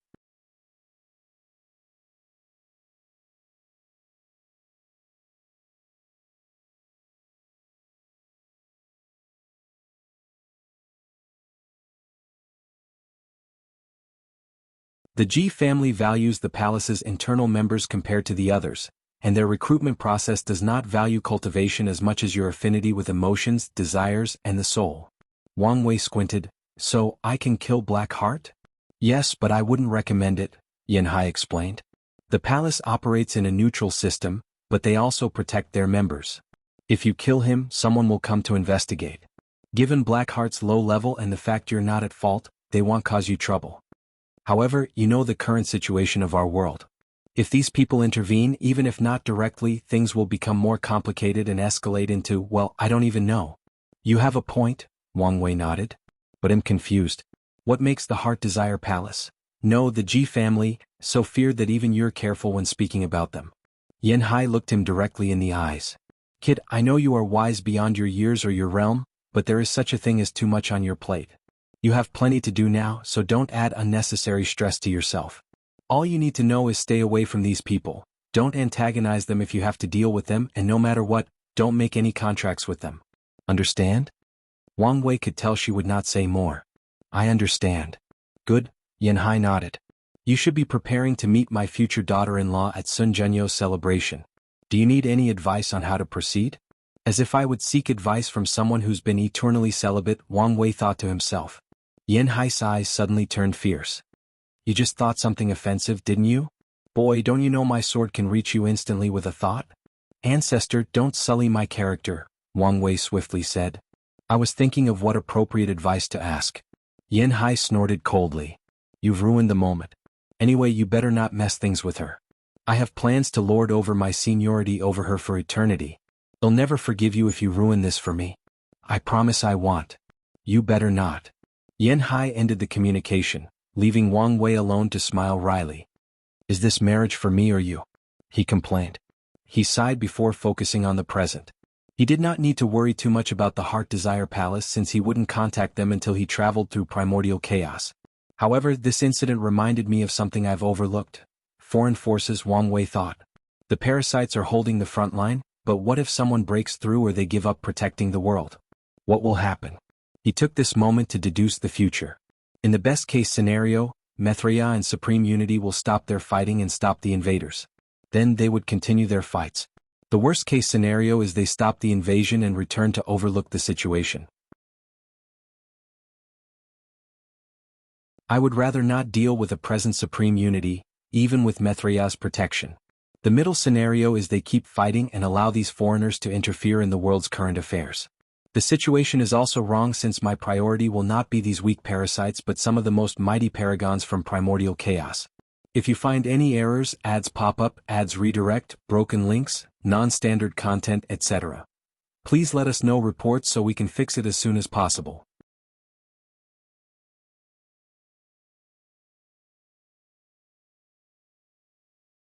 Chapter 1249 Gu Xian's Treasury. Wang Wei could not think of a good solution. The best option would be for these transcendent beings to allow the paragons from Limbo to return to the world to deal with the situation, but this plan is also complicated. It seems Mithria no longer requires the world to be peaceful, so she might support the paragons' return. However, Supreme Unity is another thing. Wang Wei pondered. It would be great if they could come up with an agreement. For example, the Limbo paragons can return, but they can only stay outside of the world. However, Wang Wei doesn't know whether Supreme Unity would accept such an agreement. This plan is a no-go, so I need something else, Wang Wei thought. Maybe the escaped paragons? He did not believe Mithria and Supreme Unity eliminated every paragon left in the world for a single reason. They were not powerful enough, at least when they tried it. Wang Wei conjectured that these two did not leave the ultimate taboo as half-step transcendence. If that were the case, they would not need heaven and earth in a peaceful state for them to cultivate. They were probably in the transition phase of becoming half-step transcendence, making their powers leagues ahead of even the best boundless Paragon. Their strength at that time meant plenty of room for a few Paragons to escape and survive. So Wang Wei's plan was for them to return and deal with these foreign invaders. This plan is even worse than the first one. Wang Wei smiled wryly. These Paragons would be extremely careful if they return, and that is if they choose to return. Additionally, these people must have scattered in countless worlds throughout primordial chaos, meaning Wang Wei had no way of knowing who escaped or how to contact them. Chen Tong would be an excellent choice for such a situation, Wang Wei thought. He's powerful, already has enough resources to revive himself, and he doesn't seem like the kind who can remain indifferent to the situation of his homeworld. Wang Wei then smiled wryly. He exiled Chen Tong into the Source Chi space, but he did not know exactly where. In other words, finding him would be worse than searching for a needle in a haystack. So, unless Chen Tong chooses to show himself, there is no need to consider him for any plan. The only solution left is for the ancestor and my future wife to sit on the frontier and intimidate everyone else, Wang Wei concluded. He sighed before muttering, hopefully I'm overthinking, and those two chose a temporary truce when dealing with these foreign invaders. He slowly stood up from his cushion and teleported away. He wished to use the treasure from Gu Xian's treasury to relieve his current stress. Wang Wei appeared on a desolate planet on top of a volcano spewing blue lava. He pointed into the void to open a secret dimension.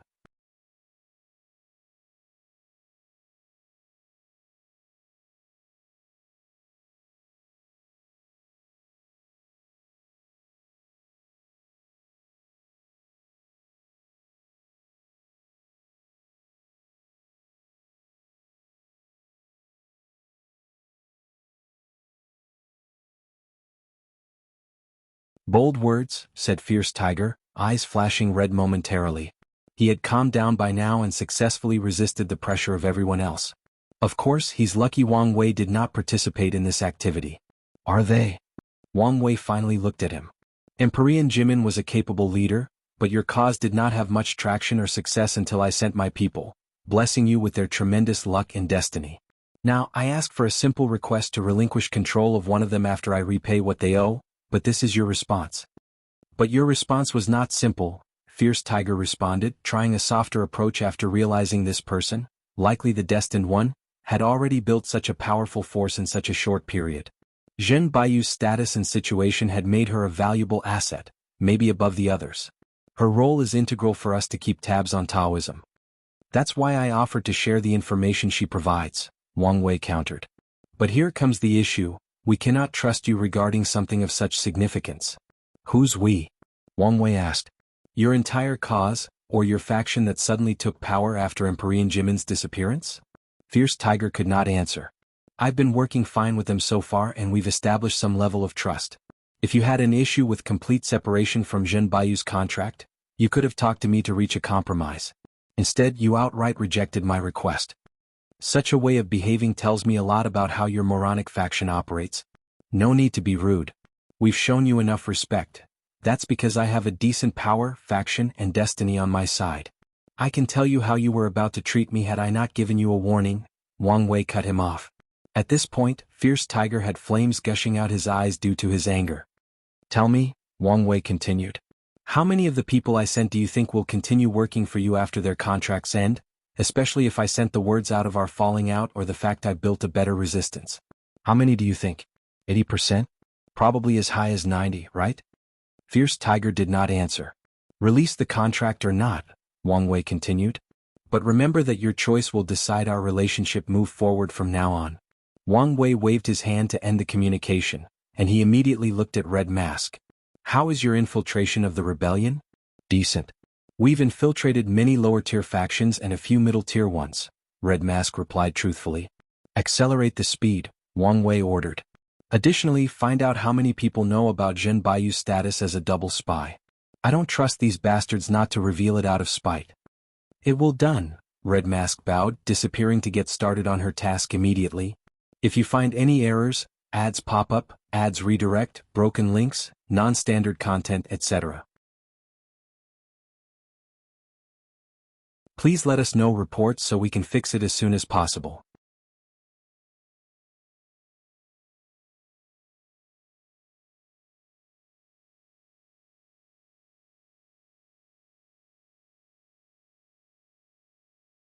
He wore a luxurious black and purple robe, a gold ornament to hold his bun, and a jade hanging on his waist. His appearance was leagues compared to when Wang Wei last saw him, but more importantly was his eyes, demeanor, and aura. His depressing aura was gone, replaced by a bright, lively young master who loved art and poetry. His eyes were full of life, full of passion, determination, and a sense of duty, a sense of purpose. Xiao Qiandi was a new man in every way possible. Su sure warned me about you, but seeing it in person is somewhat disheartening, Xiao Qiandi commented while smiling wryly. Wang Wei was one of the main catalysts for his change, so he wanted to shock the latter when they next met. He was even prepared to restart the rivalry of the two physiques as a way to motivate him, but Wang Wei was already in the middle stages of the Empyrean realm. I had a feeling that woman was telling my business everywhere. Good to know my instinct was correct, Wang Wei commented as he sat down opposite Xiao Qiandi. Look at you. You're a completely different person, he commented. Xiao Tian's current cultivation was 50%, which shows how much he has improved since their last meeting. However, this was not the most promising thing about him, nor was it that he succeeded in achieving a 5-root 9-extremity foundation before proving the Tao. His most impressive achievements were the fact he was a Tao Lord and that he awakened his physique for a second time. Heavenly physiques in the upper and lower dimensions differed in their purpose and the fact that some have an awakening process. Lower dimension physiques are created to cultivate powerful emperors with good Taos, while the top 5 upper dimensions focused on cultivating paragons, while the lower 5 focused on cultivating empyreans. The first physique, the innate Grand Tao Source physique, was one of the few with an awakening process. The first awakening can be achieved after its owner proves the Tao, resulting in an ability called the Grand Tao Map. The map contains a detailed explanation of all 3,800 primary Taos. If the owner of the physique can achieve the third awakening, the map will provide a detailed explanation all the way to 100% of all 3,800 Grand Taos. Technically speaking, the first physique has a lower understanding than the second, but the map makes up for the gap. It could even be argued that they are better because the map was like having an explanation/outline of all Taos created by Grand Tao. On top of that, the physique owner can allow other people to use the map, which is why many factions always do everything possible to acquire people with that physique. Sadly, everything is balanced. Awakening the physique is extremely difficult, especially if you wish to do it above your realm as Xiao Qiandi did. Many people died in the process of awakening these physiques. Thanks to you, Xiao Qiandi replied while secretly observing Wang Wei. He had finally confirmed something. This bastard was an anomaly born with a soul quantity already reaching the Paragon level. Xiao Qiandi was secretly jealous. The fifth heavenly physique was called the Tao Mind physique, and there was no awakening, and its owner was born with a terrifying Tao heart and willpower. After a bit of cultivation, they can pass what is arguably the hardest aspect of becoming a paragon, the time-washing tribulation. The fourth physique, Grand Fortune physique, grants its owner white luck. In other words, the owner is born with a paragon level of luck. The third one is the Prime Essence physique, and this one is dedicated to inextinguishable paragons. The owner can achieve immortality after absorbing the heaven will instead of being limited to 1 yuan epoch of lifespan like other true power Tao realm. They only need to survive 3,800 tribulations to achieve limit indestructibility, and their will is already fused with their body, thus skipping this step to open the gate of flesh. Of course they still need to temper their willpower. Then there is the second physique, the innate Paragon soul. It grants its owner a Paragon quality soul and makes it easier to cultivate its quantity. Cultivating a Paragon soul can be the most time-consuming aspect of entering the Paragon realm, the most resources required, and arguably the second or third most difficult aspect of the process. He had already met the soul and luck requirement, leaving the cultivation realm, the immeasurable tribulation, and the Tao heart requirement to pass the time-washing heart tribulation, Xiao Qiandi analyzed.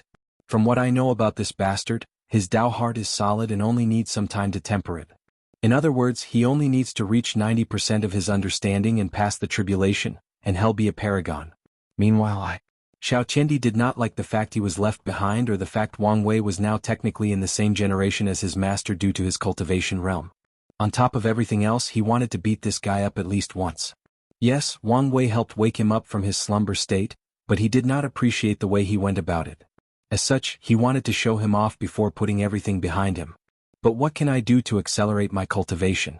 His master was already providing him with the best resources.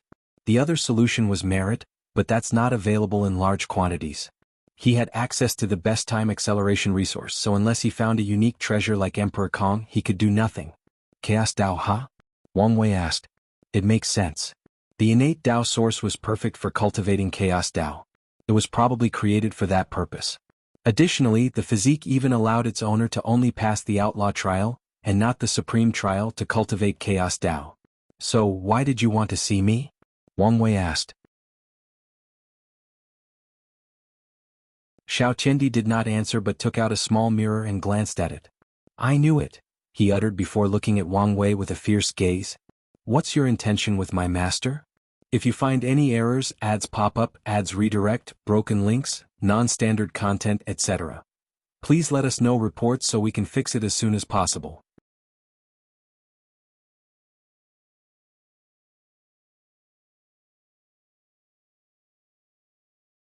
Chapter 1252 Invitation. Wow. What's with the sudden aggression and hostility? Wang Wei asked. When we first thought, I felt you had some kind of connection with my master. At first, I thought I was thinking too much, but now I just checked and your destiny resonated with hers, Xiao Qiandi stated with red eyes. She told me about her fate nexus and her fated love. Are you the bastard fate chose for her? So what if I were? Wang Wei asked calmly. You're not worthy. Oh, do tell me how I'm not worthy of her. Xiao Qiandi opened his mouth to say something but almost choked on the words as he forcefully stopped himself. Wang Wei was handsome, his strength was very high considering his age, his talent reached the top of the world, and his background was amongst the best in the world. By all categories he was perfect for Sun Junyao. All these facts made Xiao Qiandi speechless. Luckily for him, Wang Wei was hiding his perfect aura. Otherwise it would be evident that these two were perfect for each other. You're married, Xiao Qiandi suddenly said as if he had found a lifeline at the last possible second. So? Wang Wei replied. It's normal for a man to have 3 wives and 33 concubines. When it comes to a man of my ability and status, it won't be a problem to have a harem of 3,000 beauties. Bastard, do you think my master is any ordinary woman? I don't know your master, but if all she has going for her is her status as the most beautiful woman in the world, then that is not enough for her to be the only woman in my life. Xiao Qiandi immediately released a terrifying killing intent. Do you want to fight? I'm willing to risk it all. Don't embarrass yourself, Wang Wei waved his hand. Anyway, why do you care so much? He asked, giving him an odd look. Don't look at me like this, Xiao Qiandi grunted. I just want to make sure whoever she ends up with can give her the entire world. That's the minimum she requires. Is that so? Wang Wei uttered. I thought you had confused the maternal feelings you had for your master with love because, throughout your life, she was the only good and constant thing you've ever known. Or maybe, after getting your life together, you became bold and wanted to try your hands at a forbidden fruit. Boom. A terrifying palm with the power of destruction hit Wang Wei. However, a small shield appeared and easily blocked it. He blocked it so thoroughly that nothing in the pavilion was even scratched. Oh, calm down, Wang Wei said as he served himself the tea. How can you be so easily riled up as a Dao Lord? Even if your master is your weakness, you should do a better job at hiding it. Wang Wei sipped his tea. Anyway, it's not like the relationship between master and disciple is considered a true taboo. Besides a few strict factions, usually the ones involving religion, no one cares about this kind of relationship.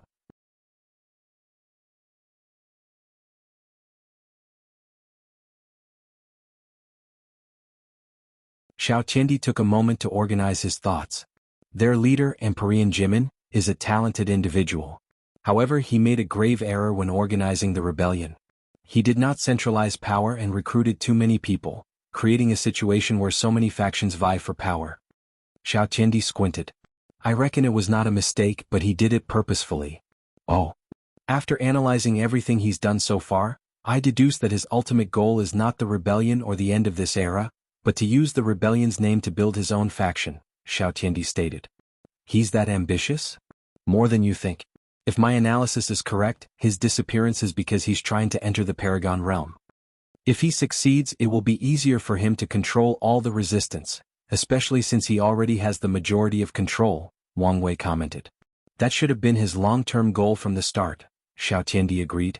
Wang Wei tapped on the tea table as he pondered. His mind was on the verge of catching something. In the current situation, where would I hide to break through? He asked himself, and the answer was simple. There were 3 possible situations.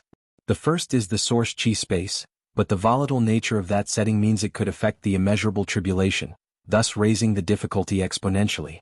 The second option was the forbidden place of the eternal ascension world, but after the two suns took over, these places ceased to exist or disappeared from the face of the earth. That left the last and best solution, the lawless zone. Its power will not affect the breakthrough since the tribulation originated from true heavenly Tao. Additionally, if someone else tries to interfere, their strength would be limited to the Empyrean realm, making it an ideal place in case the parasites tried to interfere. So, Empyrean Jimin is hiding in the lawless zone? But why haven't I found him? Come to think of it, I also haven't found the crazy thief gang lord. Could they be related? Could they be the same person? Wang Wei's body suddenly paused as this thought flashed in his mind. At first, he thought he was reaching, but something told him to take a moment and pursue this line of thought for a moment.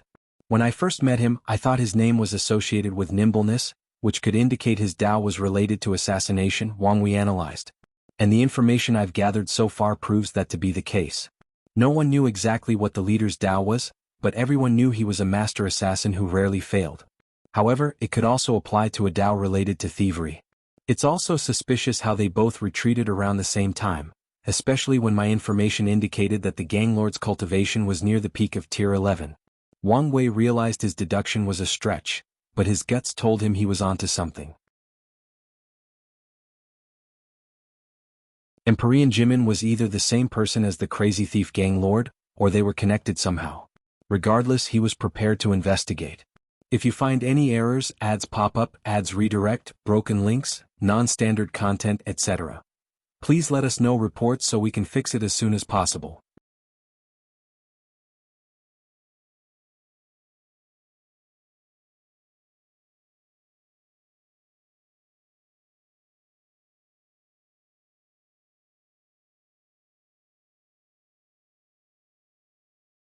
In other words, people would use the talisman to force people with extra lives to revive before them to kill them again, ensuring they are truly dead.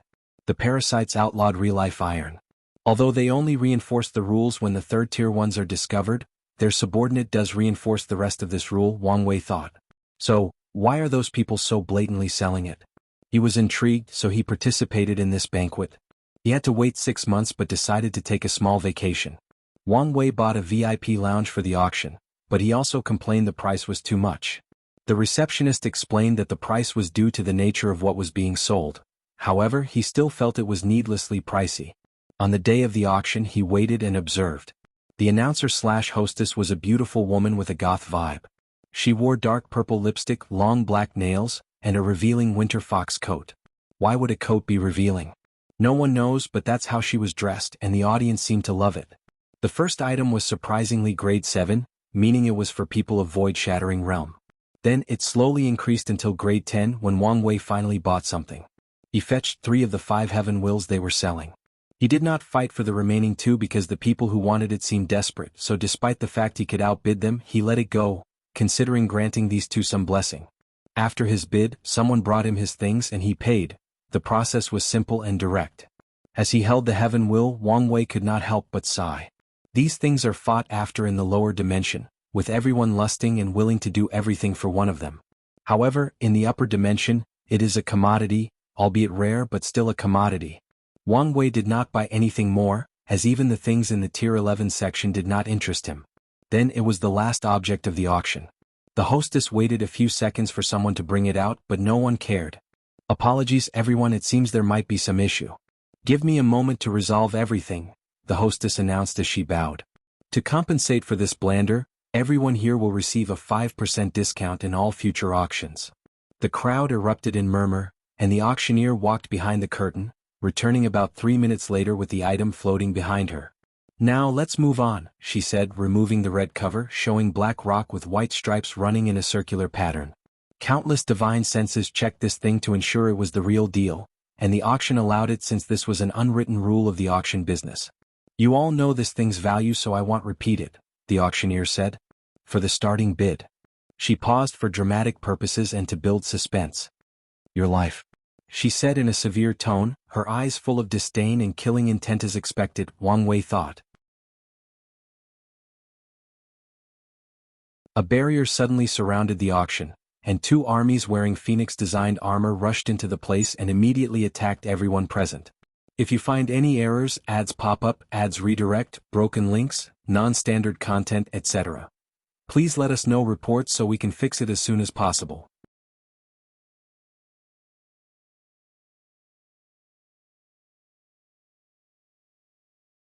Chapter 1254 The Mortalhood Trial, and Su Junyao is changed to Sun Junyao to differentiate her last name from Su Shi. The chaos erupted. Lights, weapons, and transformations flashed everywhere in the auction. However, it was evident that the army had the advantage as they captured most of the participants instead of killing them. Meanwhile, Wang Wei was the only one calm and still sitting down. Someone busted into his room and looked around, including past him, but saw nothing. Then the person left in confusion. As soon as the trouble started, he used his time Dao to enter, or maybe create, a parallel spacetime similar to the mirror dimension so he could see and interact with everyone else, but they couldn't do the same to him. Well, I might as well get something out of this, he thought. Wang Wei did not leave but went directly to the auction's treasury. These people were confident in themselves, probably thinking that no one would be brave enough to steal from them, so their protective measures were mediocre to say the least. Wang Wei stole everything, including a small amount of real-life iron, probably enough to make 1 or 2 talismans. The problem now is where to find someone to make it for him. He doubted the flame blacksmith could refine talismans since his expertise lay in weapons. As Wang Wei was about to leave this facade, he sensed a powerful person in one of the rooms, which he learned was where the auction's manager lived. So he decided to take a look. He passed through the door and saw 2 people staring at each other.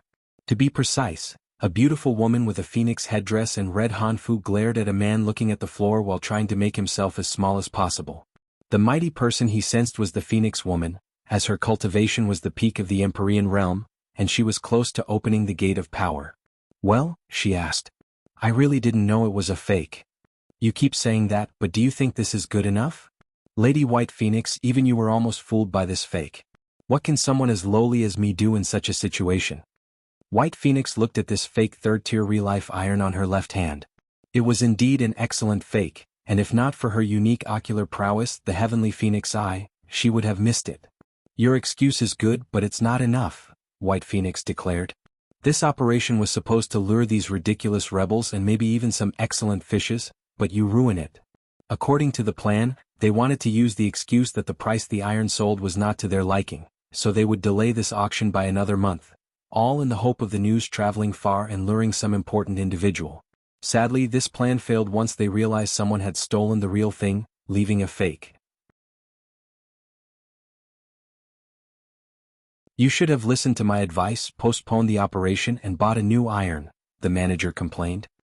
He suddenly felt a surge of strength and looked her in the eyes. Do you think it was easy to put this operation together? Lady White Phoenix snapped.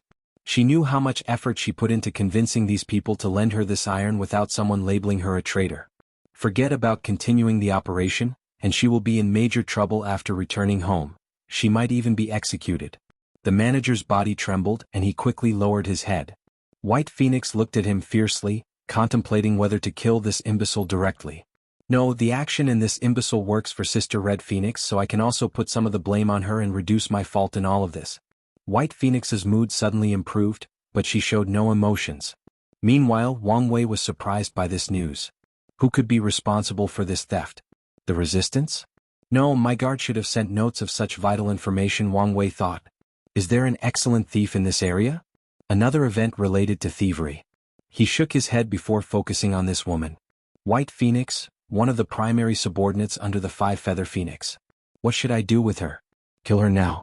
Or turn her into a pawn to use later?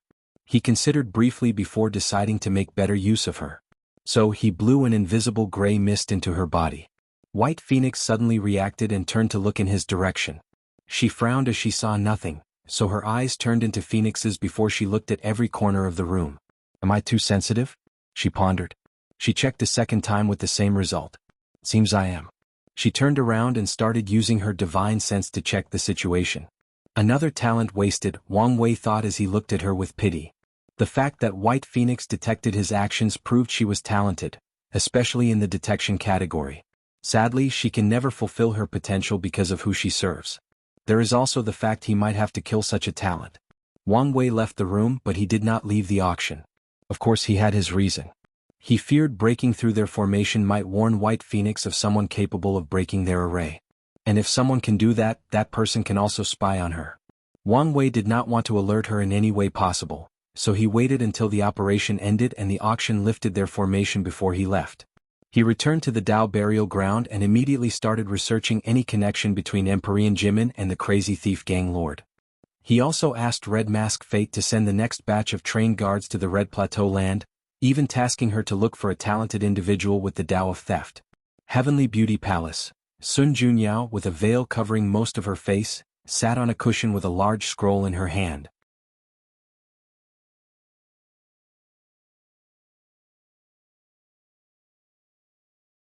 No one knows, or I should say, I don't know the criteria for it to appear in any world. The last time it appeared in our world was before the Golden Era. If you find any errors, ads pop up, ads redirect, broken links, non-standard content, etc., please let us know reports so we can fix it as soon as possible.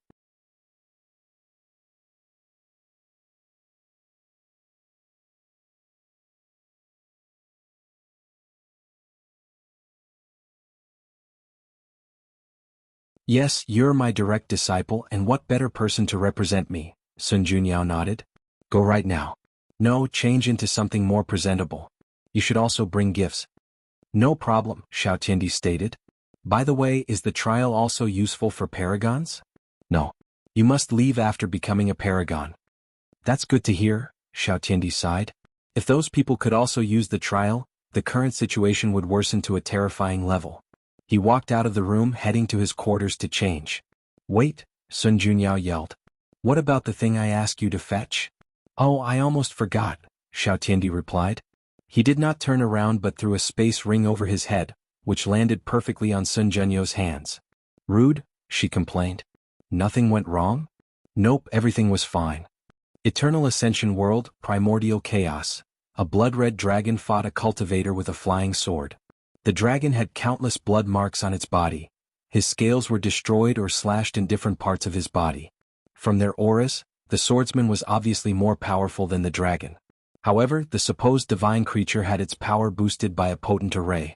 The swordsman tried to remove the array, which was the source of his opponent's strength. However, he had to give up this foolish thought as he realized he would have to destroy the Eternal Ascension World to remove the array.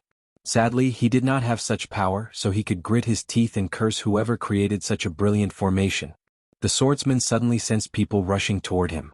He knew this raid had failed, and if he stayed here he would probably be exiled to some dangerous area of the Source Chi space or lost in time through the River of Time. He took one last look at the dragon before flying away. This was far from over.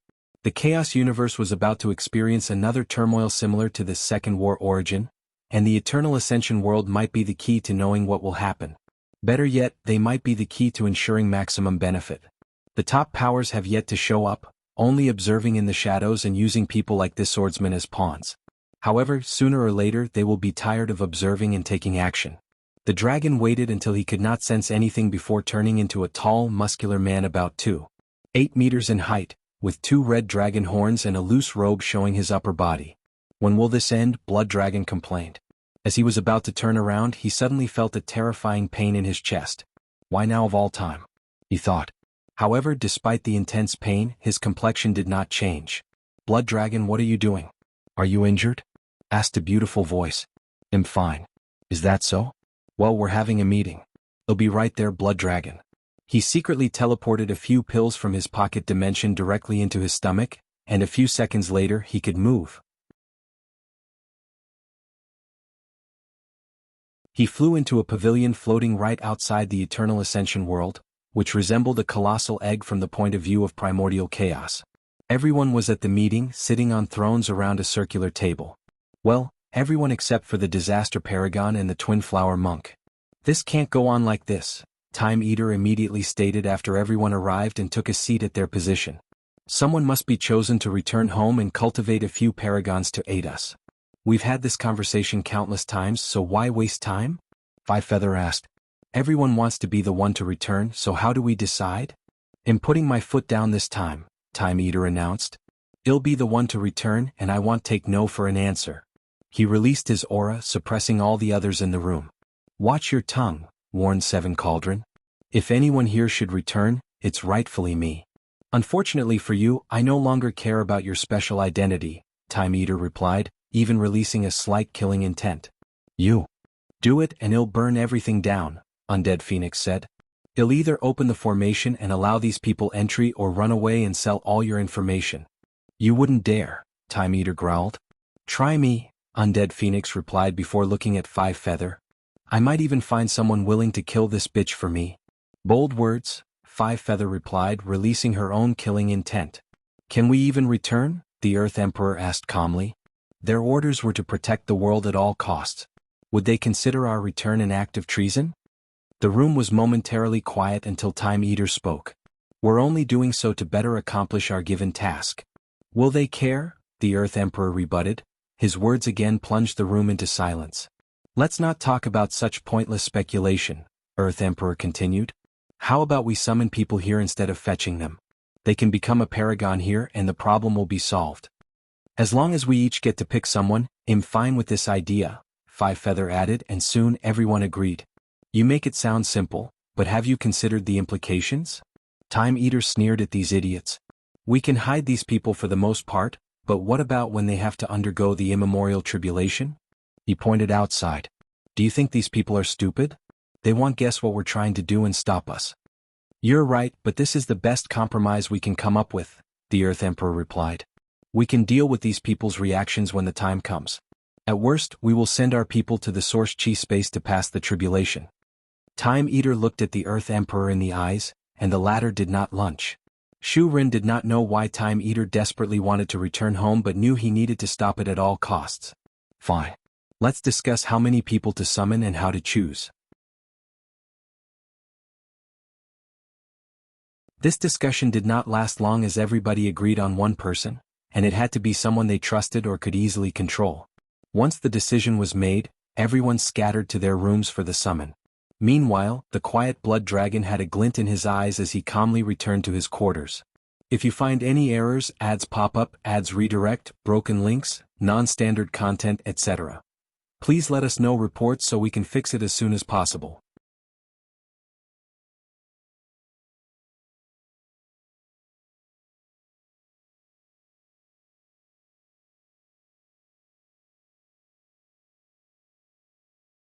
Aoing wanted to tell him that no woman, no matter how beautiful, was worth the value of that talisman.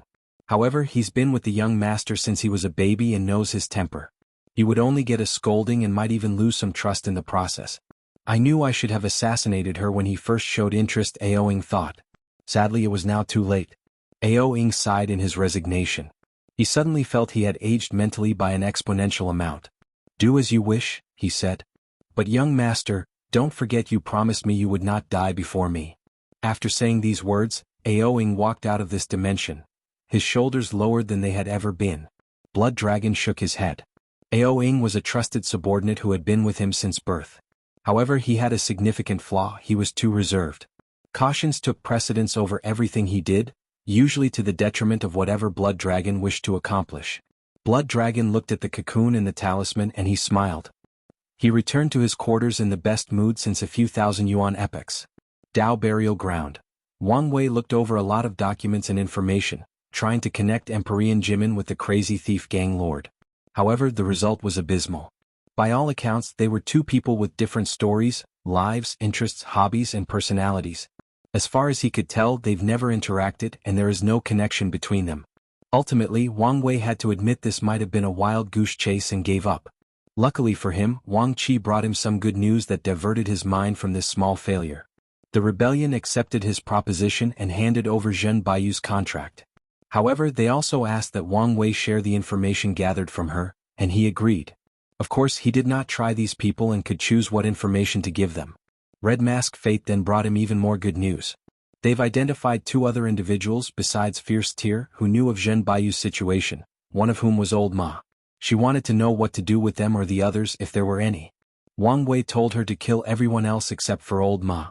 He still wanted to preserve his relationship with Empyrean Jimin if possible. After dealing with these affairs, Wang Wei entered seclusion. He had some time before the celebration and decided to improve himself. However, the time until the celebration was short, so he needed to choose what to focus on. My main priority should be to condense a true 11th Revolution bloodline by turning its capabilities from active to passive, and it should help to lay the foundation for entering the taboo realm. Then, if I have time, I can improve all my techniques so that I don't suffer with much older opponents, and if I have time, Wang Wei thought. After outlining a basic plan, he immediately started. Wang Wei fired out his time acceleration array, which was created with his time Dao and Flame Blacksmith's shallow knowledge about array, to the limit before using Monk's Supreme Chaos Treasure, the battle arena, to help him improve on his version of the Fiend God Body 12 Revolutions. The creation or improvement of this technique was the easy part. What came next was the true challenge, the Bloodline Tribulation. Wang Wei's limit indestructibility should have made this process a piece of cake, but Heavenly Dao had something else planned. His tribulation was essentially a slightly weaker version of the Paragon tribulation, meaning Wang Wei came close to death. It did not help that Heavenly Dao, no Grand Dao, prevented him from using his tenfold battle realm for the tribulation, meaning Wang Wei had to rely on his 78% cultivation and his flesh on the third heaven of the adult Fiend God realm. Phew, that was something Wang Wei exhaled. Let's test this out. He summoned the physical manifestation of nothingness, which materialized as a large empty scroll floating above his head. It's working, Wang Wei thought. He could feel his body passively absorbing this power, and if he closed his eyes, he could confront nothingness itself to temper his willpower. He closed his eyes to check on his nothingness wheel. The thing had grown from the size of an egg to the size of a tennis ball. However, despite this tiny improvement, Wang Wei smiled. He could tell the wheel was passively absorbing power from his bloodline, which was enough to put a smile on his face. The day when this thing is big enough, he will break his limits and achieve battle strength on par with the top of this world. Hopefully this day will not be far away. Wang Wei focused on the other changes of his breakthrough. I'm still in the third heaven, but I've entered the initial stage of body-will fusion. Body-will fusion had 4 stages: initial, middle, advanced, and perfection. Wang Wei had just started. Meanwhile, Monk was almost finished. The last part is the Wang clan bloodline, Wang Wei thought. The next step should be to allow his clan members to benefit from the fruit of his labors. However, he decided against it. Any sudden change in the bloodline is easy to notice in the current situation, Wang Wei analyzed. Plus, it may be better to wait until someone finishes the 10th revolution and becomes an indestructible Empyrean before getting access to the benefits of the 11th revolution. I should encourage them to make their version of the 11th revolution. Wang Wei left the Source Chi space to return to the Dao burial ground to continue his retreat. Monk's artifact worked better than anticipated, so he had plenty of time to improve his techniques. Time passed and it was finally time for Sun Junyo celebration. If you find any errors, ads pop up, ads redirect, broken links, non-standard content, etc., please let us know reports so we can fix it as soon as possible.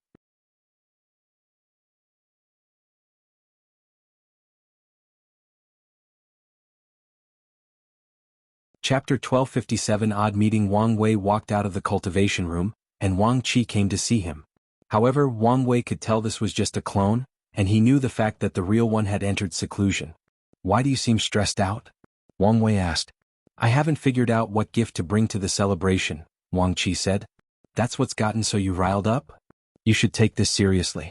On such a grand occasion we must bring the appropriate gift, or we will lose a lot of face. It's not like I'm going as my real identity, so it doesn't matter as much as you think. But, aren't you going to meet Lady Sun Junyao in person? Since it's your first meeting, you should bring a worthy gift. It's fine since I already prepared the perfect gift. Please don't say something as stupid that your presence is the best gift, Wang Qi warned, making Wang Wei speechless. I was going to say that as a joke, but now you've ruined it. Patriarch, this is a serious matter.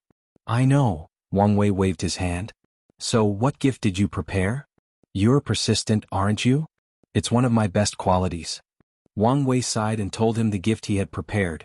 He even summoned it to show him. It's indeed perfect for her, Wang Qi said, and Wang Wei rolled his eyes. However, wouldn't it be better to refine it into something else? Maybe a hairpin, bracelet, or a mirror. Oh, I forgot she hates mirrors. She does.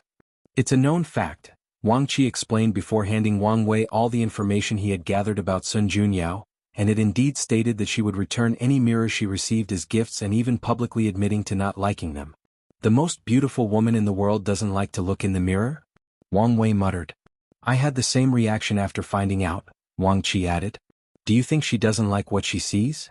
Or she's afraid of falling in love with herself, Wang Wei joked as he thought about the Greek myth about the man named Narcissus.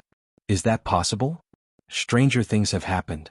True, Wang Qi nodded before changing the topic. Did you prepare a gift for the first meeting with the madam? That's not necessary. But, I don't want to complicate our first meeting, Wang Wei stopped him. So, there is no need for any gifts or grand gestures. We only need to talk. Maybe you have a point. Wang Qi did not bring up this topic again. Did anything special happen during my absence? No, everything was calm. Everyone seems to be waiting for the celebration. Including them? Yes, including them. I expect the men's faction to behave in such a way, but I thought someone like Five Feather would be jealous of Sun Zhenyo's beauty and make trouble, Wang Wei commented. That might still happen at the celebration, Wang Qi added.